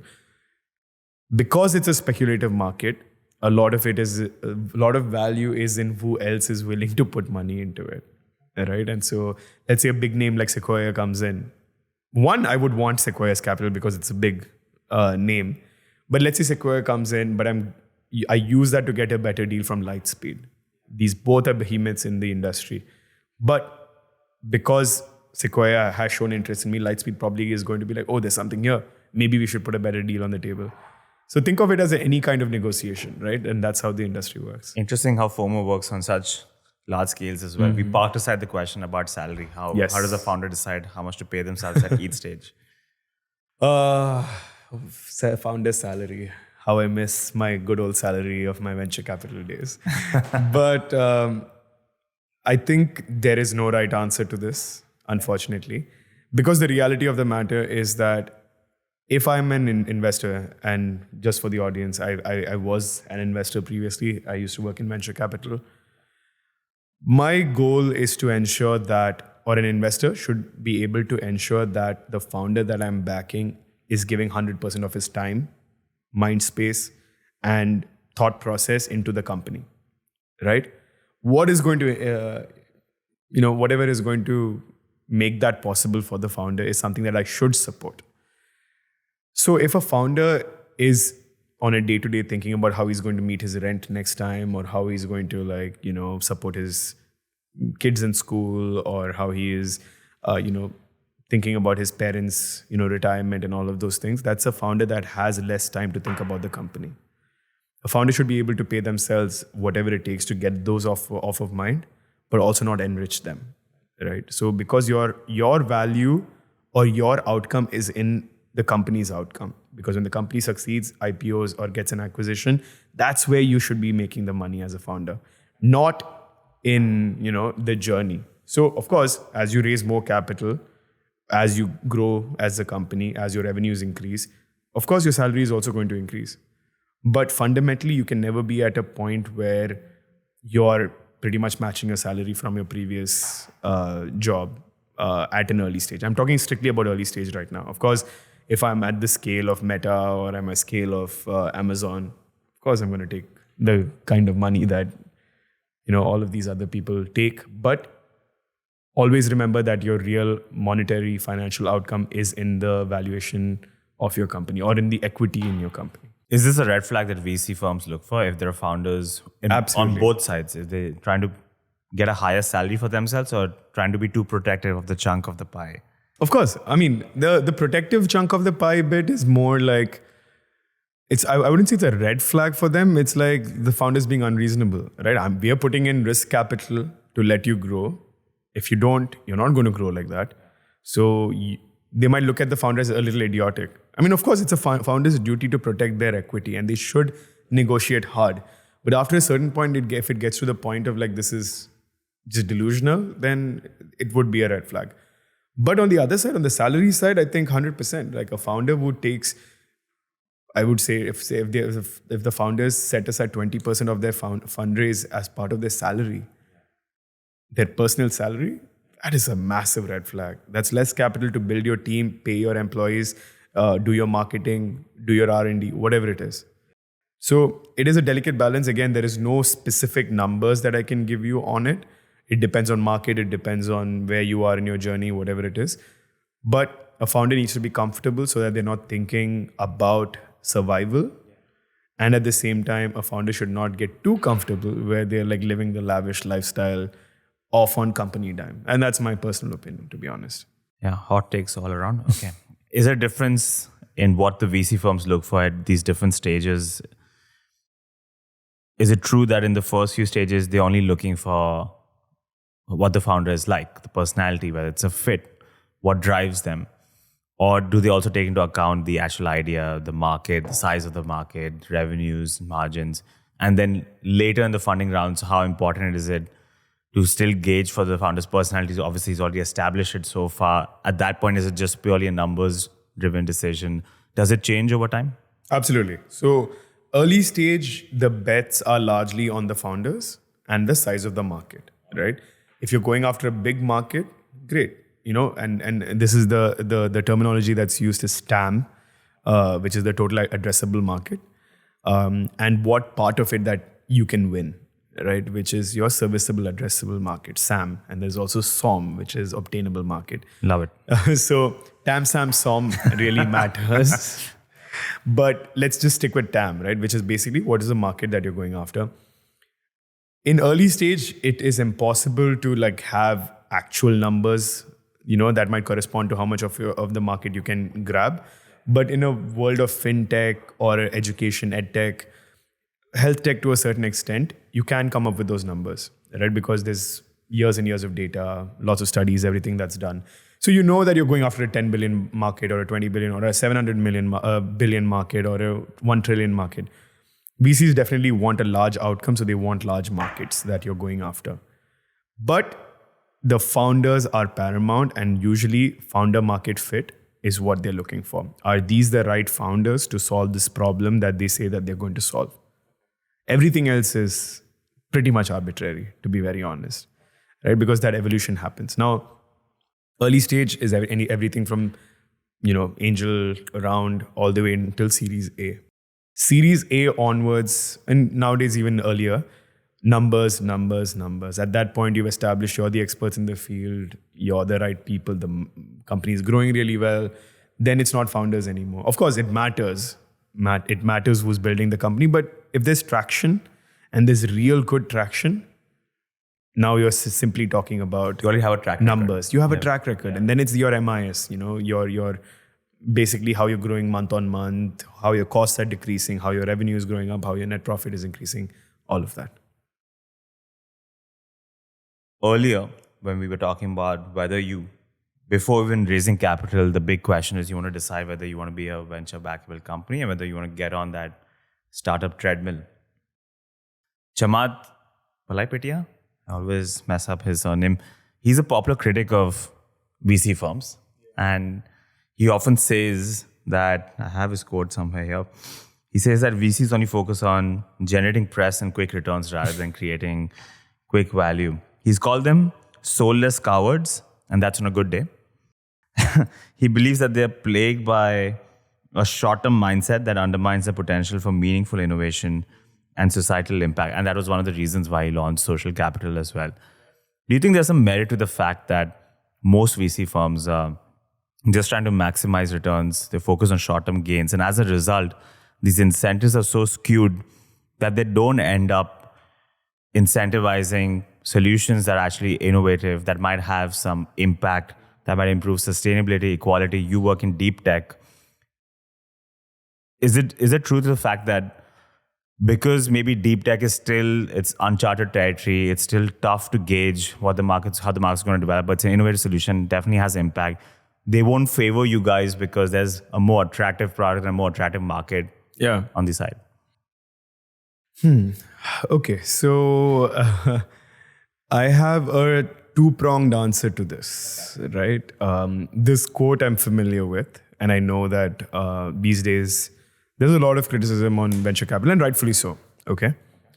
But at the same time, what venture has allowed is that it's unlocked capital that has previously not been accessible for certain ideas, right? Think about all the different forms of capital that you can get. Either you put your own capital, you raise from friends and family or whatever, right? Individuals, you get loans from banks, or, eventually some institution comes in, buys you out, private equity, hedge funds, whatever it is, right? Venture capital came where ideas weren't being funded and were able to provide a new set of capital to be able to work on your ideas and build it. It's unlocked a huge amount of delta in our lives, right? Look at our lives these days, right? Our phones, venture funded. All the apps on the phone. All the apps on the phone that we use, venture funded. So on and so forth. We can go on, right? Almost everything that we use today on a day-to-day basis, you can say that there's at least a 50 to 60, 70% chance that it has had its origins in venture funding and venture capital, the way that we talk about today, right? To say that that is not innovative, that is not financing for innovations, is a little, I would say, short-sighted, right? Just because certain recent progress that we've seen hasn't been on that front. I think you can't shoot down an entire industry that has contributed so much because of that alone. Now, that said, has venture capital now become an industry in which quick returns, et cetera, it's an opportunistic industry like anything. Has it become that, right? 100%. Of course, right? They are also chasing trends. They are also, if X company is building something and it is doing really well, suddenly 30 other copycats get invested in because everybody's hoping that they've picked the right winning horse, right? Think about recent examples, right? OpenAI, Claude, Deep Research. There's all these LLM companies that are building their models and so on. Whether they will, ride it out or not is a different question. Perplexity, all of them. All of these have raised hundreds of millions, if not billions of dollars already to build on their idea, right? It's because ChatGPT was able to showcase that there are legs to this idea, and now that everybody else is also funded. One good company or one good idea can also lift up an entire, a sea of companies along with it. But what often, unfortunately, happens is that venture capitalists are not willing to put in the time, effort, and understanding to really get to the depth of, innovation and what else is happening, what is at the forefront. Rather, LLMs are the hottest thing now. You can go on Crunchbase right now and see the percentage of companies that are building an AI that has been funded. Suddenly, nothing else matters, right? Every fund is now an AI fund. They're announcing, oh, we've been focusing on AI for all these years. No, you didn't. You saw one big outcome and now you've run behind it, right? Same thing happened with Bitcoin, with cryptocurrency, with blockchain. Same thing happened in climate tech, right? Until it's a trend. Everyone is kind of focused on sustainability and climate and so on. My criticism of venture capital today is that it should do these things also, because maybe some people will bring about better, efficiencies in whatever they're building, and it becomes a mainstay in our lives. But you should also not forget what it is that you're built for, which is to support new innovators and innovations that otherwise are not going to get funded. Like you rightfully mentioned, for us as a deep tech company that's working on radar-based technology, right? Outsized outcomes in our industry hasn't been seen yet. We are one of the first people that are building in this space. We are one of the pioneers in this space, right? Unfortunately, VCs, when we have conversations with them, a lot of them tend to ask us, what are the other companies that have successfully had a successful outcome in this? And our answer is, maybe it's us. It will be us, in fact. We believe it is going to be us. But that risk-taking appetite is fueled by that FOMO mindset that we previously talked about. Now, if I'm building in fintech over here, as an Indian company, I would say look at Razorpay, look at Paytm, look at all of these companies that have become billion-dollar companies along the way. And then suddenly, oh yeah, you're building the adjacent to this. Great, we'll fund you, right? Because it's an industry that has seen those kinds of outcomes. Whereas in a world like ours, where new innovation is being done, there are still question marks on it. So my request to venture capitalists, and I'm nobody to do this, but in case this reaches somebody of importance, it's like, let's put the venture back in venture capital, right? Let's not just be capitalists alone that are just putting money into certain things, right? Let's focus on putting money into venture. Let's focus putting on money on innovations. Let's focus putting money on where capital is not easily accessible. Let's go in that trajectory to see those outsized outcomes rather than focusing on clones of every single company that's being built. They are the true innovators, not the clones. Now, the clones also might need capital, but let's not just make it about that. Right? Expand the horizon a little bit. Message has been sent. A lot of VC firms watch this show. In fact, that's my primary demographic. Let's pivot. We are raising. We would love for you to invest in us. Yeah, well, not after that message you just sent them. Okay. So I want to pivot and talk about the team as well. We spoke about the founders earlier, spoke about raising capital. Now you're scaling the company. I'm scaling my company and I'm getting a team. But just before I hire the team, I want to get a question about my personal work-life balance as well. We spoke about the motivations earlier, about moving away from this conventional 9-to-5 job. That might be cooler. That could be one of the reasons why you start. But then you end up moving from a 9-to-5 to a 9-to-9 job, even on a good day. On a good day. No flexible timing, barely any perks. And you probably even spend even lower amount of time with your family or your friends. There's a price to pay, right, for going down this path. I remember Indra Nui, former CEO of Pepsi, she gave a talk at Columbia Business School when I was there. And she was asked a similar question. And she said, in big positions of power, the spouse suffers. I was a good mother, but not always a present mother. is there a conflict between becoming a successful entrepreneur, successful leader, and also remaining a good partner, a parent, a son, a sibling?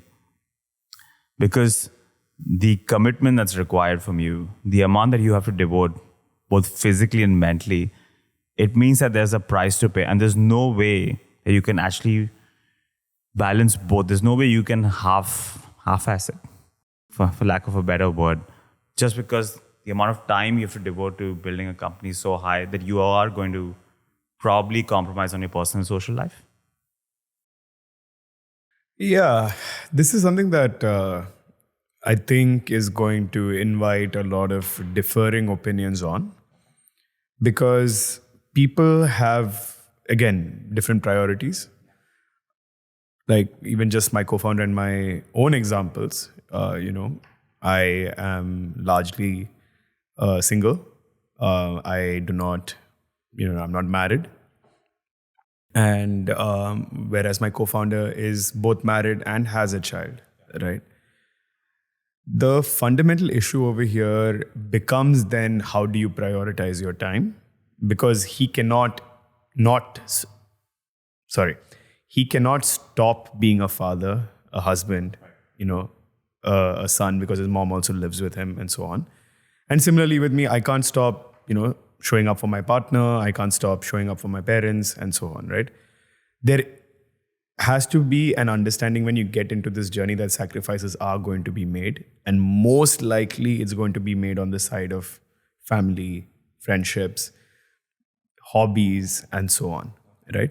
Now, the degree to which you sacrifice is on the person and how you go about it. Like, my co-founder largely makes sure that he has dinners with his family every day. Somebody else might have a different, journey on that, how they prioritize.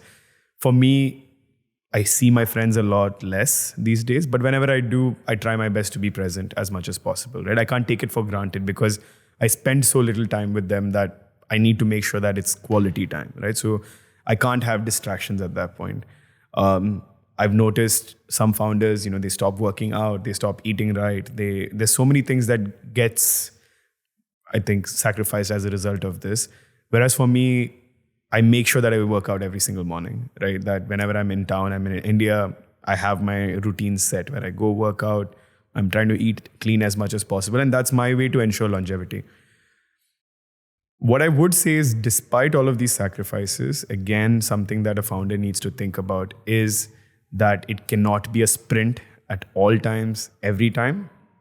That you need to find those pockets of like what keeps you going, that running that long marathon. 10 years is a long time. 7 years is a typical time frame in the US for a company to IPO, right? Of course, things can happen faster, things can happen much later. In India, it's about 10 years, right? Somebody who's spending 10 years of their life living, with like 4 hours of sleep every single day, or, not taking a break or not taking a vacation, is bound for failure. And that's a fact, right? You're going to burn out, you're going to dislike what you're doing, you're going to dislike the point of life that you're in. But at the same time, a founder that's like, oh, I'm only going to work 6 hours today, and the rest of the time is for my family and for myself and for me to chill, is never going to be successful either. So you can't be at the extremes. It's somewhere in the middle, but more likely that you'll have to sacrifice a lot to be able to succeed here. Let's talk about attracting talent.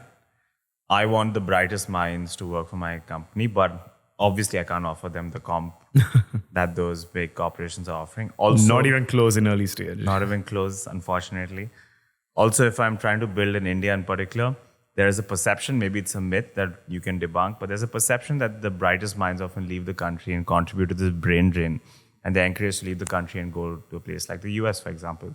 Especially if you work in tech, often the image that's painted for you is the base where you have to be if you really want to grow in life, right? So how do I attract talent and how do I keep them in my startup? Okay. Simply put, one way to look at it is that there's a lot more to life than money, and that a lot of people might think that way, right? A lot of very talented people might think that way, right? So then what motivates them? right? Maybe it could be the problem statement. Maybe it could be additional responsibility. Maybe it could be the ability to work on the forefront of something that's never been done before, right? All of these can be motivators for somebody. And so you need to be able to, tap into those motivations to get some of the right talent, right? Now, where that doesn't work, where somebody has very heavy responsibility, so they can't take a massive pay cut, or in cases where, they really can't afford not to have at least a certain amount, where they're willing to take a pay cut, but, it needs to be a certain amount of money in the bank. There's two ways to go about it. One is that the future promise of pay, right? Where you say that, okay, it can accrue over time and we'll pay you out at a certain point. Another way to do it is ESOPs, where you give a part of your company to your employees to motivate them so that they can continue, working for that future promise, right? The capital is going to come in. Another way to look at it is that, and one of the big downfalls that I often see in certain founders is that they think, oh, I'm CEO, I'm founder, I'm co-founder. No one can get a higher salary than me. Absolutely not. You should be able to compensate your talent fairly if they are unable to join you, at whatever discount it is. And if that fairness means that it is a much higher salary than yours, so be it, right? If that talent is as crucial to your success or your company's success or your team's success, then that decision needs to be taken. So you'll see in startups a lot of the time, or in successful startups, the CEOs and the CTOs or the co-founders are not the ones that are paid the highest. It often is some other talent, because that's what it takes to retain good talent. So there's many ways to look at it. Another way to go about early stage is also to just do contract work with that really great talent, right? So perhaps there is an expert in one of the very small niches that you're doing that you just need him to, kind of advise your team and make sure that they're doing stuff. And you have junior members otherwise. So get them on part-time, get them on a contract, let them just do that. Whatever it takes to get you to that next milestone, and eventually down the line, you'll be able to be successful enough to get them on board full-time. So keep them in the loop, kind of work with them, and then get to the point. But one thing I'll say, Shalaj, is that the first point I made was about the non-financial aspect, is that a lot of founders think that people can't be motivated by anything other than money. Whereas in our case and in a lot of other companies that I've seen, is that if you as a founder can lead in a way that inspires, then you will find that great talent will follow. Is it challenging to manage people, especially as a founder who's relatively young? Is it challenging to manage people who might be older than you or more experienced than you? Absolutely. I mean, there's no two ways about it, right? I look a certain way, I dress a certain way. I am fairly younger than a lot of my team. And that's how it always is going to be, right? At some point, somebody's going to be younger than you. Somebody's going to be older than you. It's always going to be the case. But again, I want to reiterate that there are a lot more things than, certain fact. Like age is not the only defining factor over here for somebody's authority, seniority, vision, whatever it is. Once you're able to gain the respect of your team through whatever it might be through your leadership, it might be by you being as nuancedly involved in all the decision makings. It could be as a result of your authority itself, right? You are the founder of the company. Sometimes you might have to brandish that around.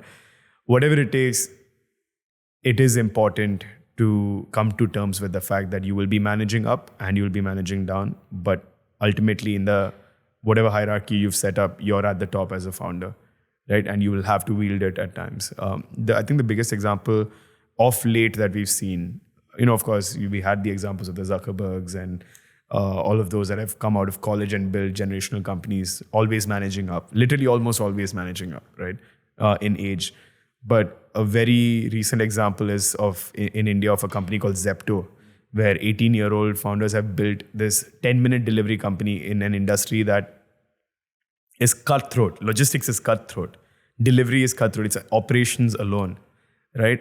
These 18-year-olds, when they started, now 21, 22-year-olds have built a $5 billion valued company, right? Just by realizing that, hey, I'm in charge here. I'm the authority here, right? I will inspire, I will lead, I will discipline, I will do whatever it takes to get my team going, but we're not going to think about it in terms of, I'm too young for this or I'm too old for this. Do what you have to do. How do you decide who to give ESOPs to, what structure it'll follow, what vesting will follow? Is there some protocol you follow for that?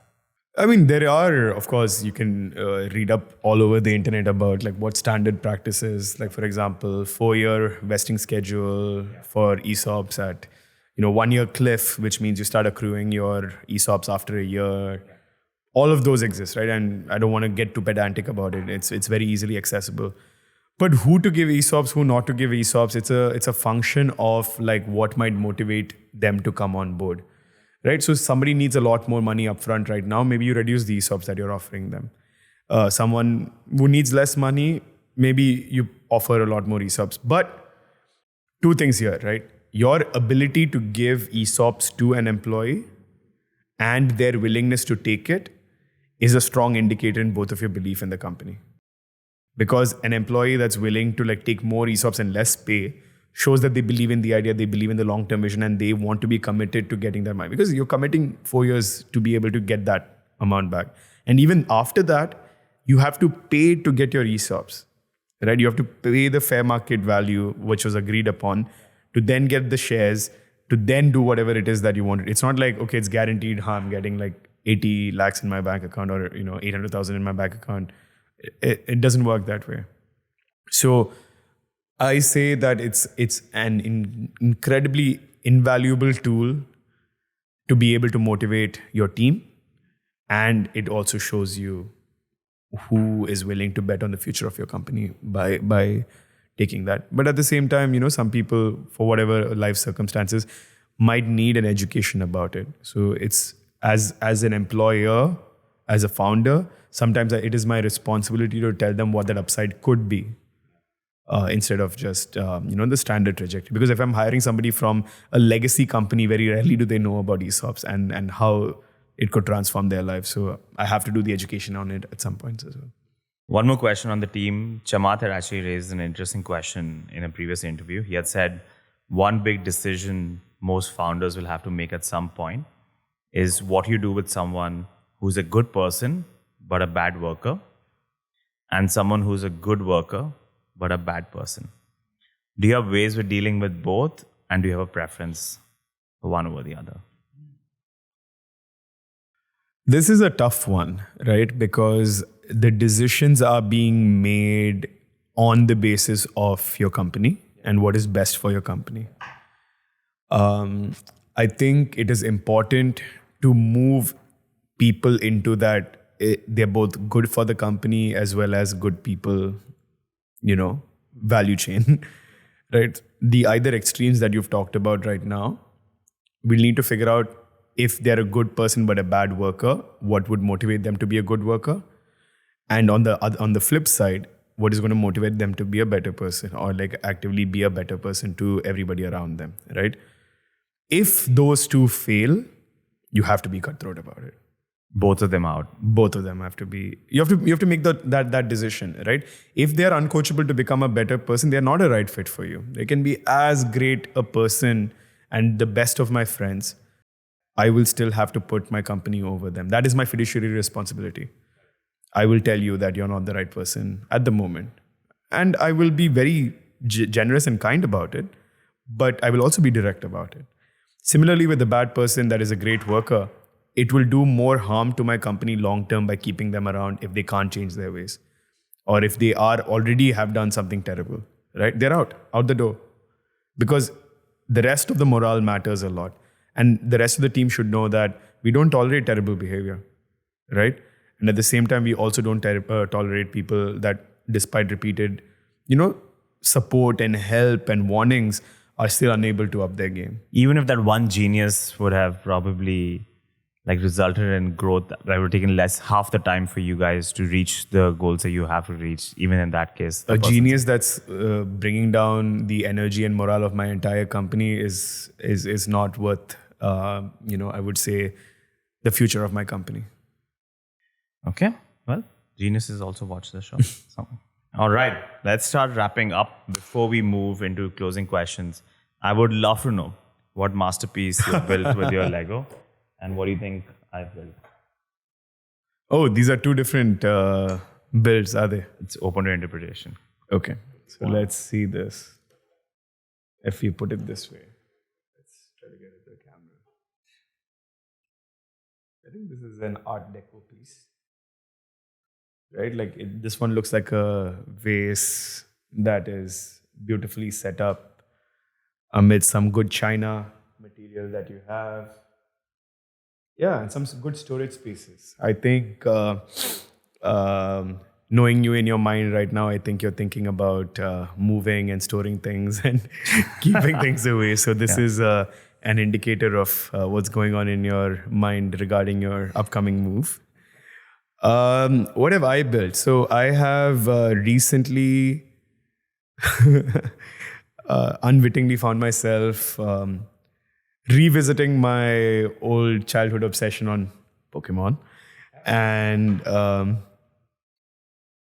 when I looked at it, it reminded me of, different forms of bodies and shapes that Pokemon have taken. And the reason I think maybe subconsciously I'm building things like this is because I have missed a little bit of silliness and time for childishness in my life lately because of the treadmill that I'm running on, which has been very fulfilling, but it has also meant that I haven't had time to just relax, chill, do things, silly things.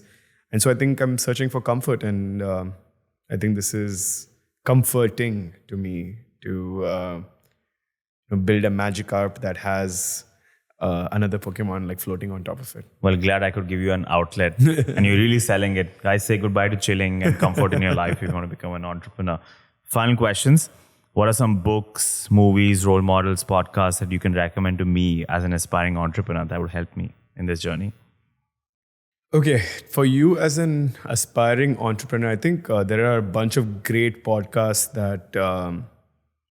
that have inspired me at least, right? So I think my favorite, and this is when I was listening to this when I didn't even think about entrepreneurship, but I just loved the stories, right? And this is How I Built This by Guy Raz. And I genuinely think listening to founder stories, founder war stories, founder love stories, everything kind of is the first look into what you can build and whether this journey is for you or not, because the ups and downs are ridiculous in nature. The highs are the greatest highs and the lows can be soul crushing. So I used to listen to it 10 years ago or whenever it was. I don't exactly recall, but that was my first insight into being excited about following entrepreneurship and entrepreneurs. Another thing I really loved, and this will date my podcast consumption definitely. These two recommendations is Business Wars. Okay. Man, what a great show! It just shows you two different companies in the same industry and the business tactics that they've done and led to kind of combat that. So these two are I would say what got me excited about it. Two new podcasts that I'm really, really obsessed with these days is Acquired.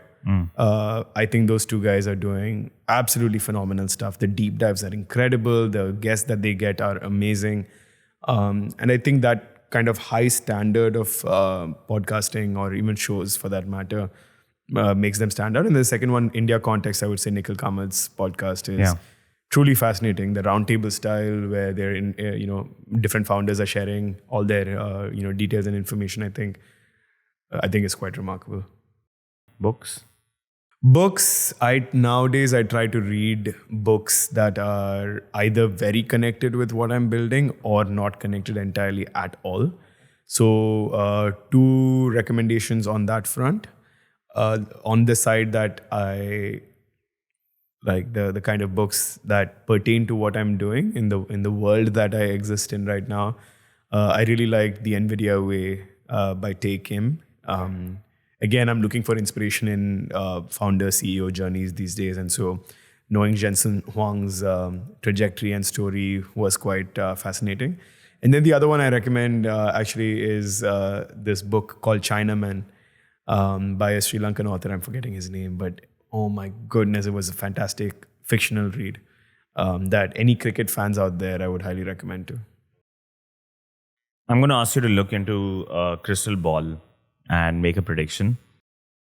If I'm starting out now as an entrepreneur, what emerging market, what trend, what's the one area I should keep an eye on?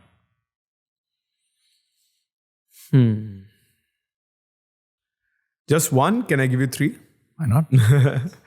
I think it's cliche, but you cannot do anything without AI these days. Like, you're dead on arrival if you're not thinking about how you can incorporate AI into what you're doing, or build in AI, or actively think about what other companies building in AI are doing, because it gives you that itself gives you a window into our future.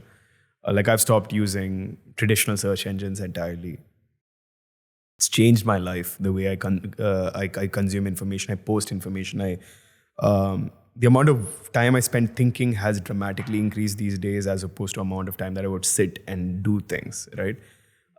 So that kind of transformation is about to happen, and you need to have a window into that. I think as we become more digital, we're also seeing a huge push into physical experiences and retail. So founders that are getting into like retail and physical experiences and all of that, I foresee that is going to have much more mind space and time space and wallet share of people's lives as they spend more and more time behind screens. So that's a trajectory to track for sure. And then finally, I think the world is going to go clean, or it is needed for the world to go clean. Sustainability, clean energy, and energy in general. So, what's one thing you wish you knew when you were going to embark on this journey as an entrepreneur? I wish I knew how high the highest highs are and how low the lowest lows are. And I wish someone really pulled me aside and told me that you are basically committing to absolute extremes on a day-to-day basis and even like minute-to-minute basis. Yeah, that wasn't conveyed to me. I didn't read that handbook. So I think somebody getting into, maybe this is the advice that I'll give to people getting in, is that if you're not someone comfortable with like deep fluctuations in your happiness and sorrow, then I think you better practice to be, so that when it hits you, it's not shocking. And one last thing I'd say is that be absolutely stone cold about receiving criticism and people saying no to you. That is going to be the norm. Good piece of advice. Final question, and the easiest one. What is the meaning of life? Anurag Ram Chandran. What? That came out of nowhere. Meaning of life.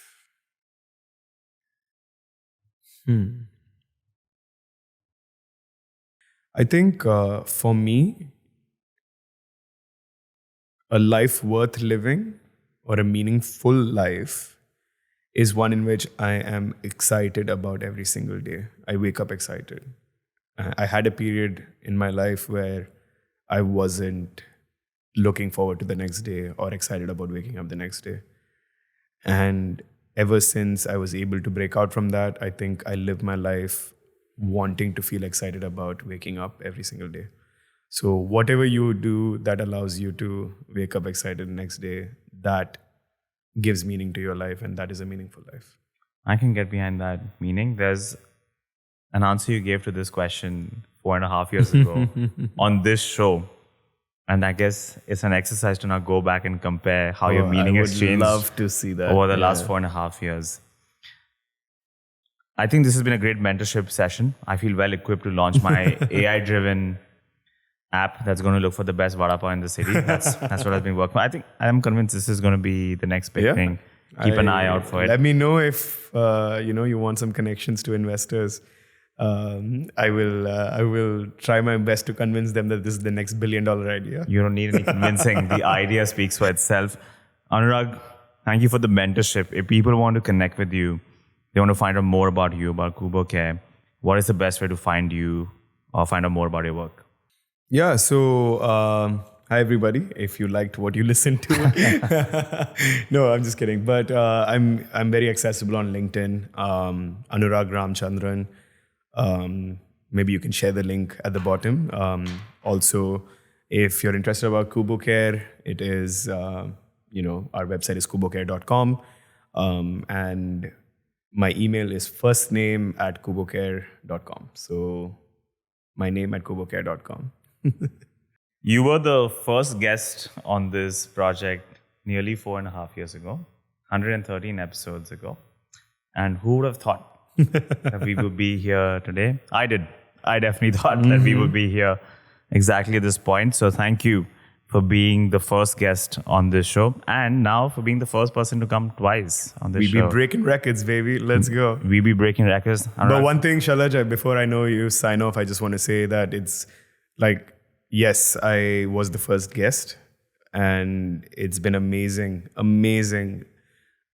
feeling to just follow your journey from the sidelines and see it grow and take off and become something that is honestly, I couldn't imagine at that time. Of course, we all believed in what you wanted to build and the vision, but I couldn't tell you how proud I am about what you've built and the amount of knowledge you've been able to share with the world and share with us. And so I think to hundreds and hundreds of more episodes, and always will be cheering for you from the sidelines.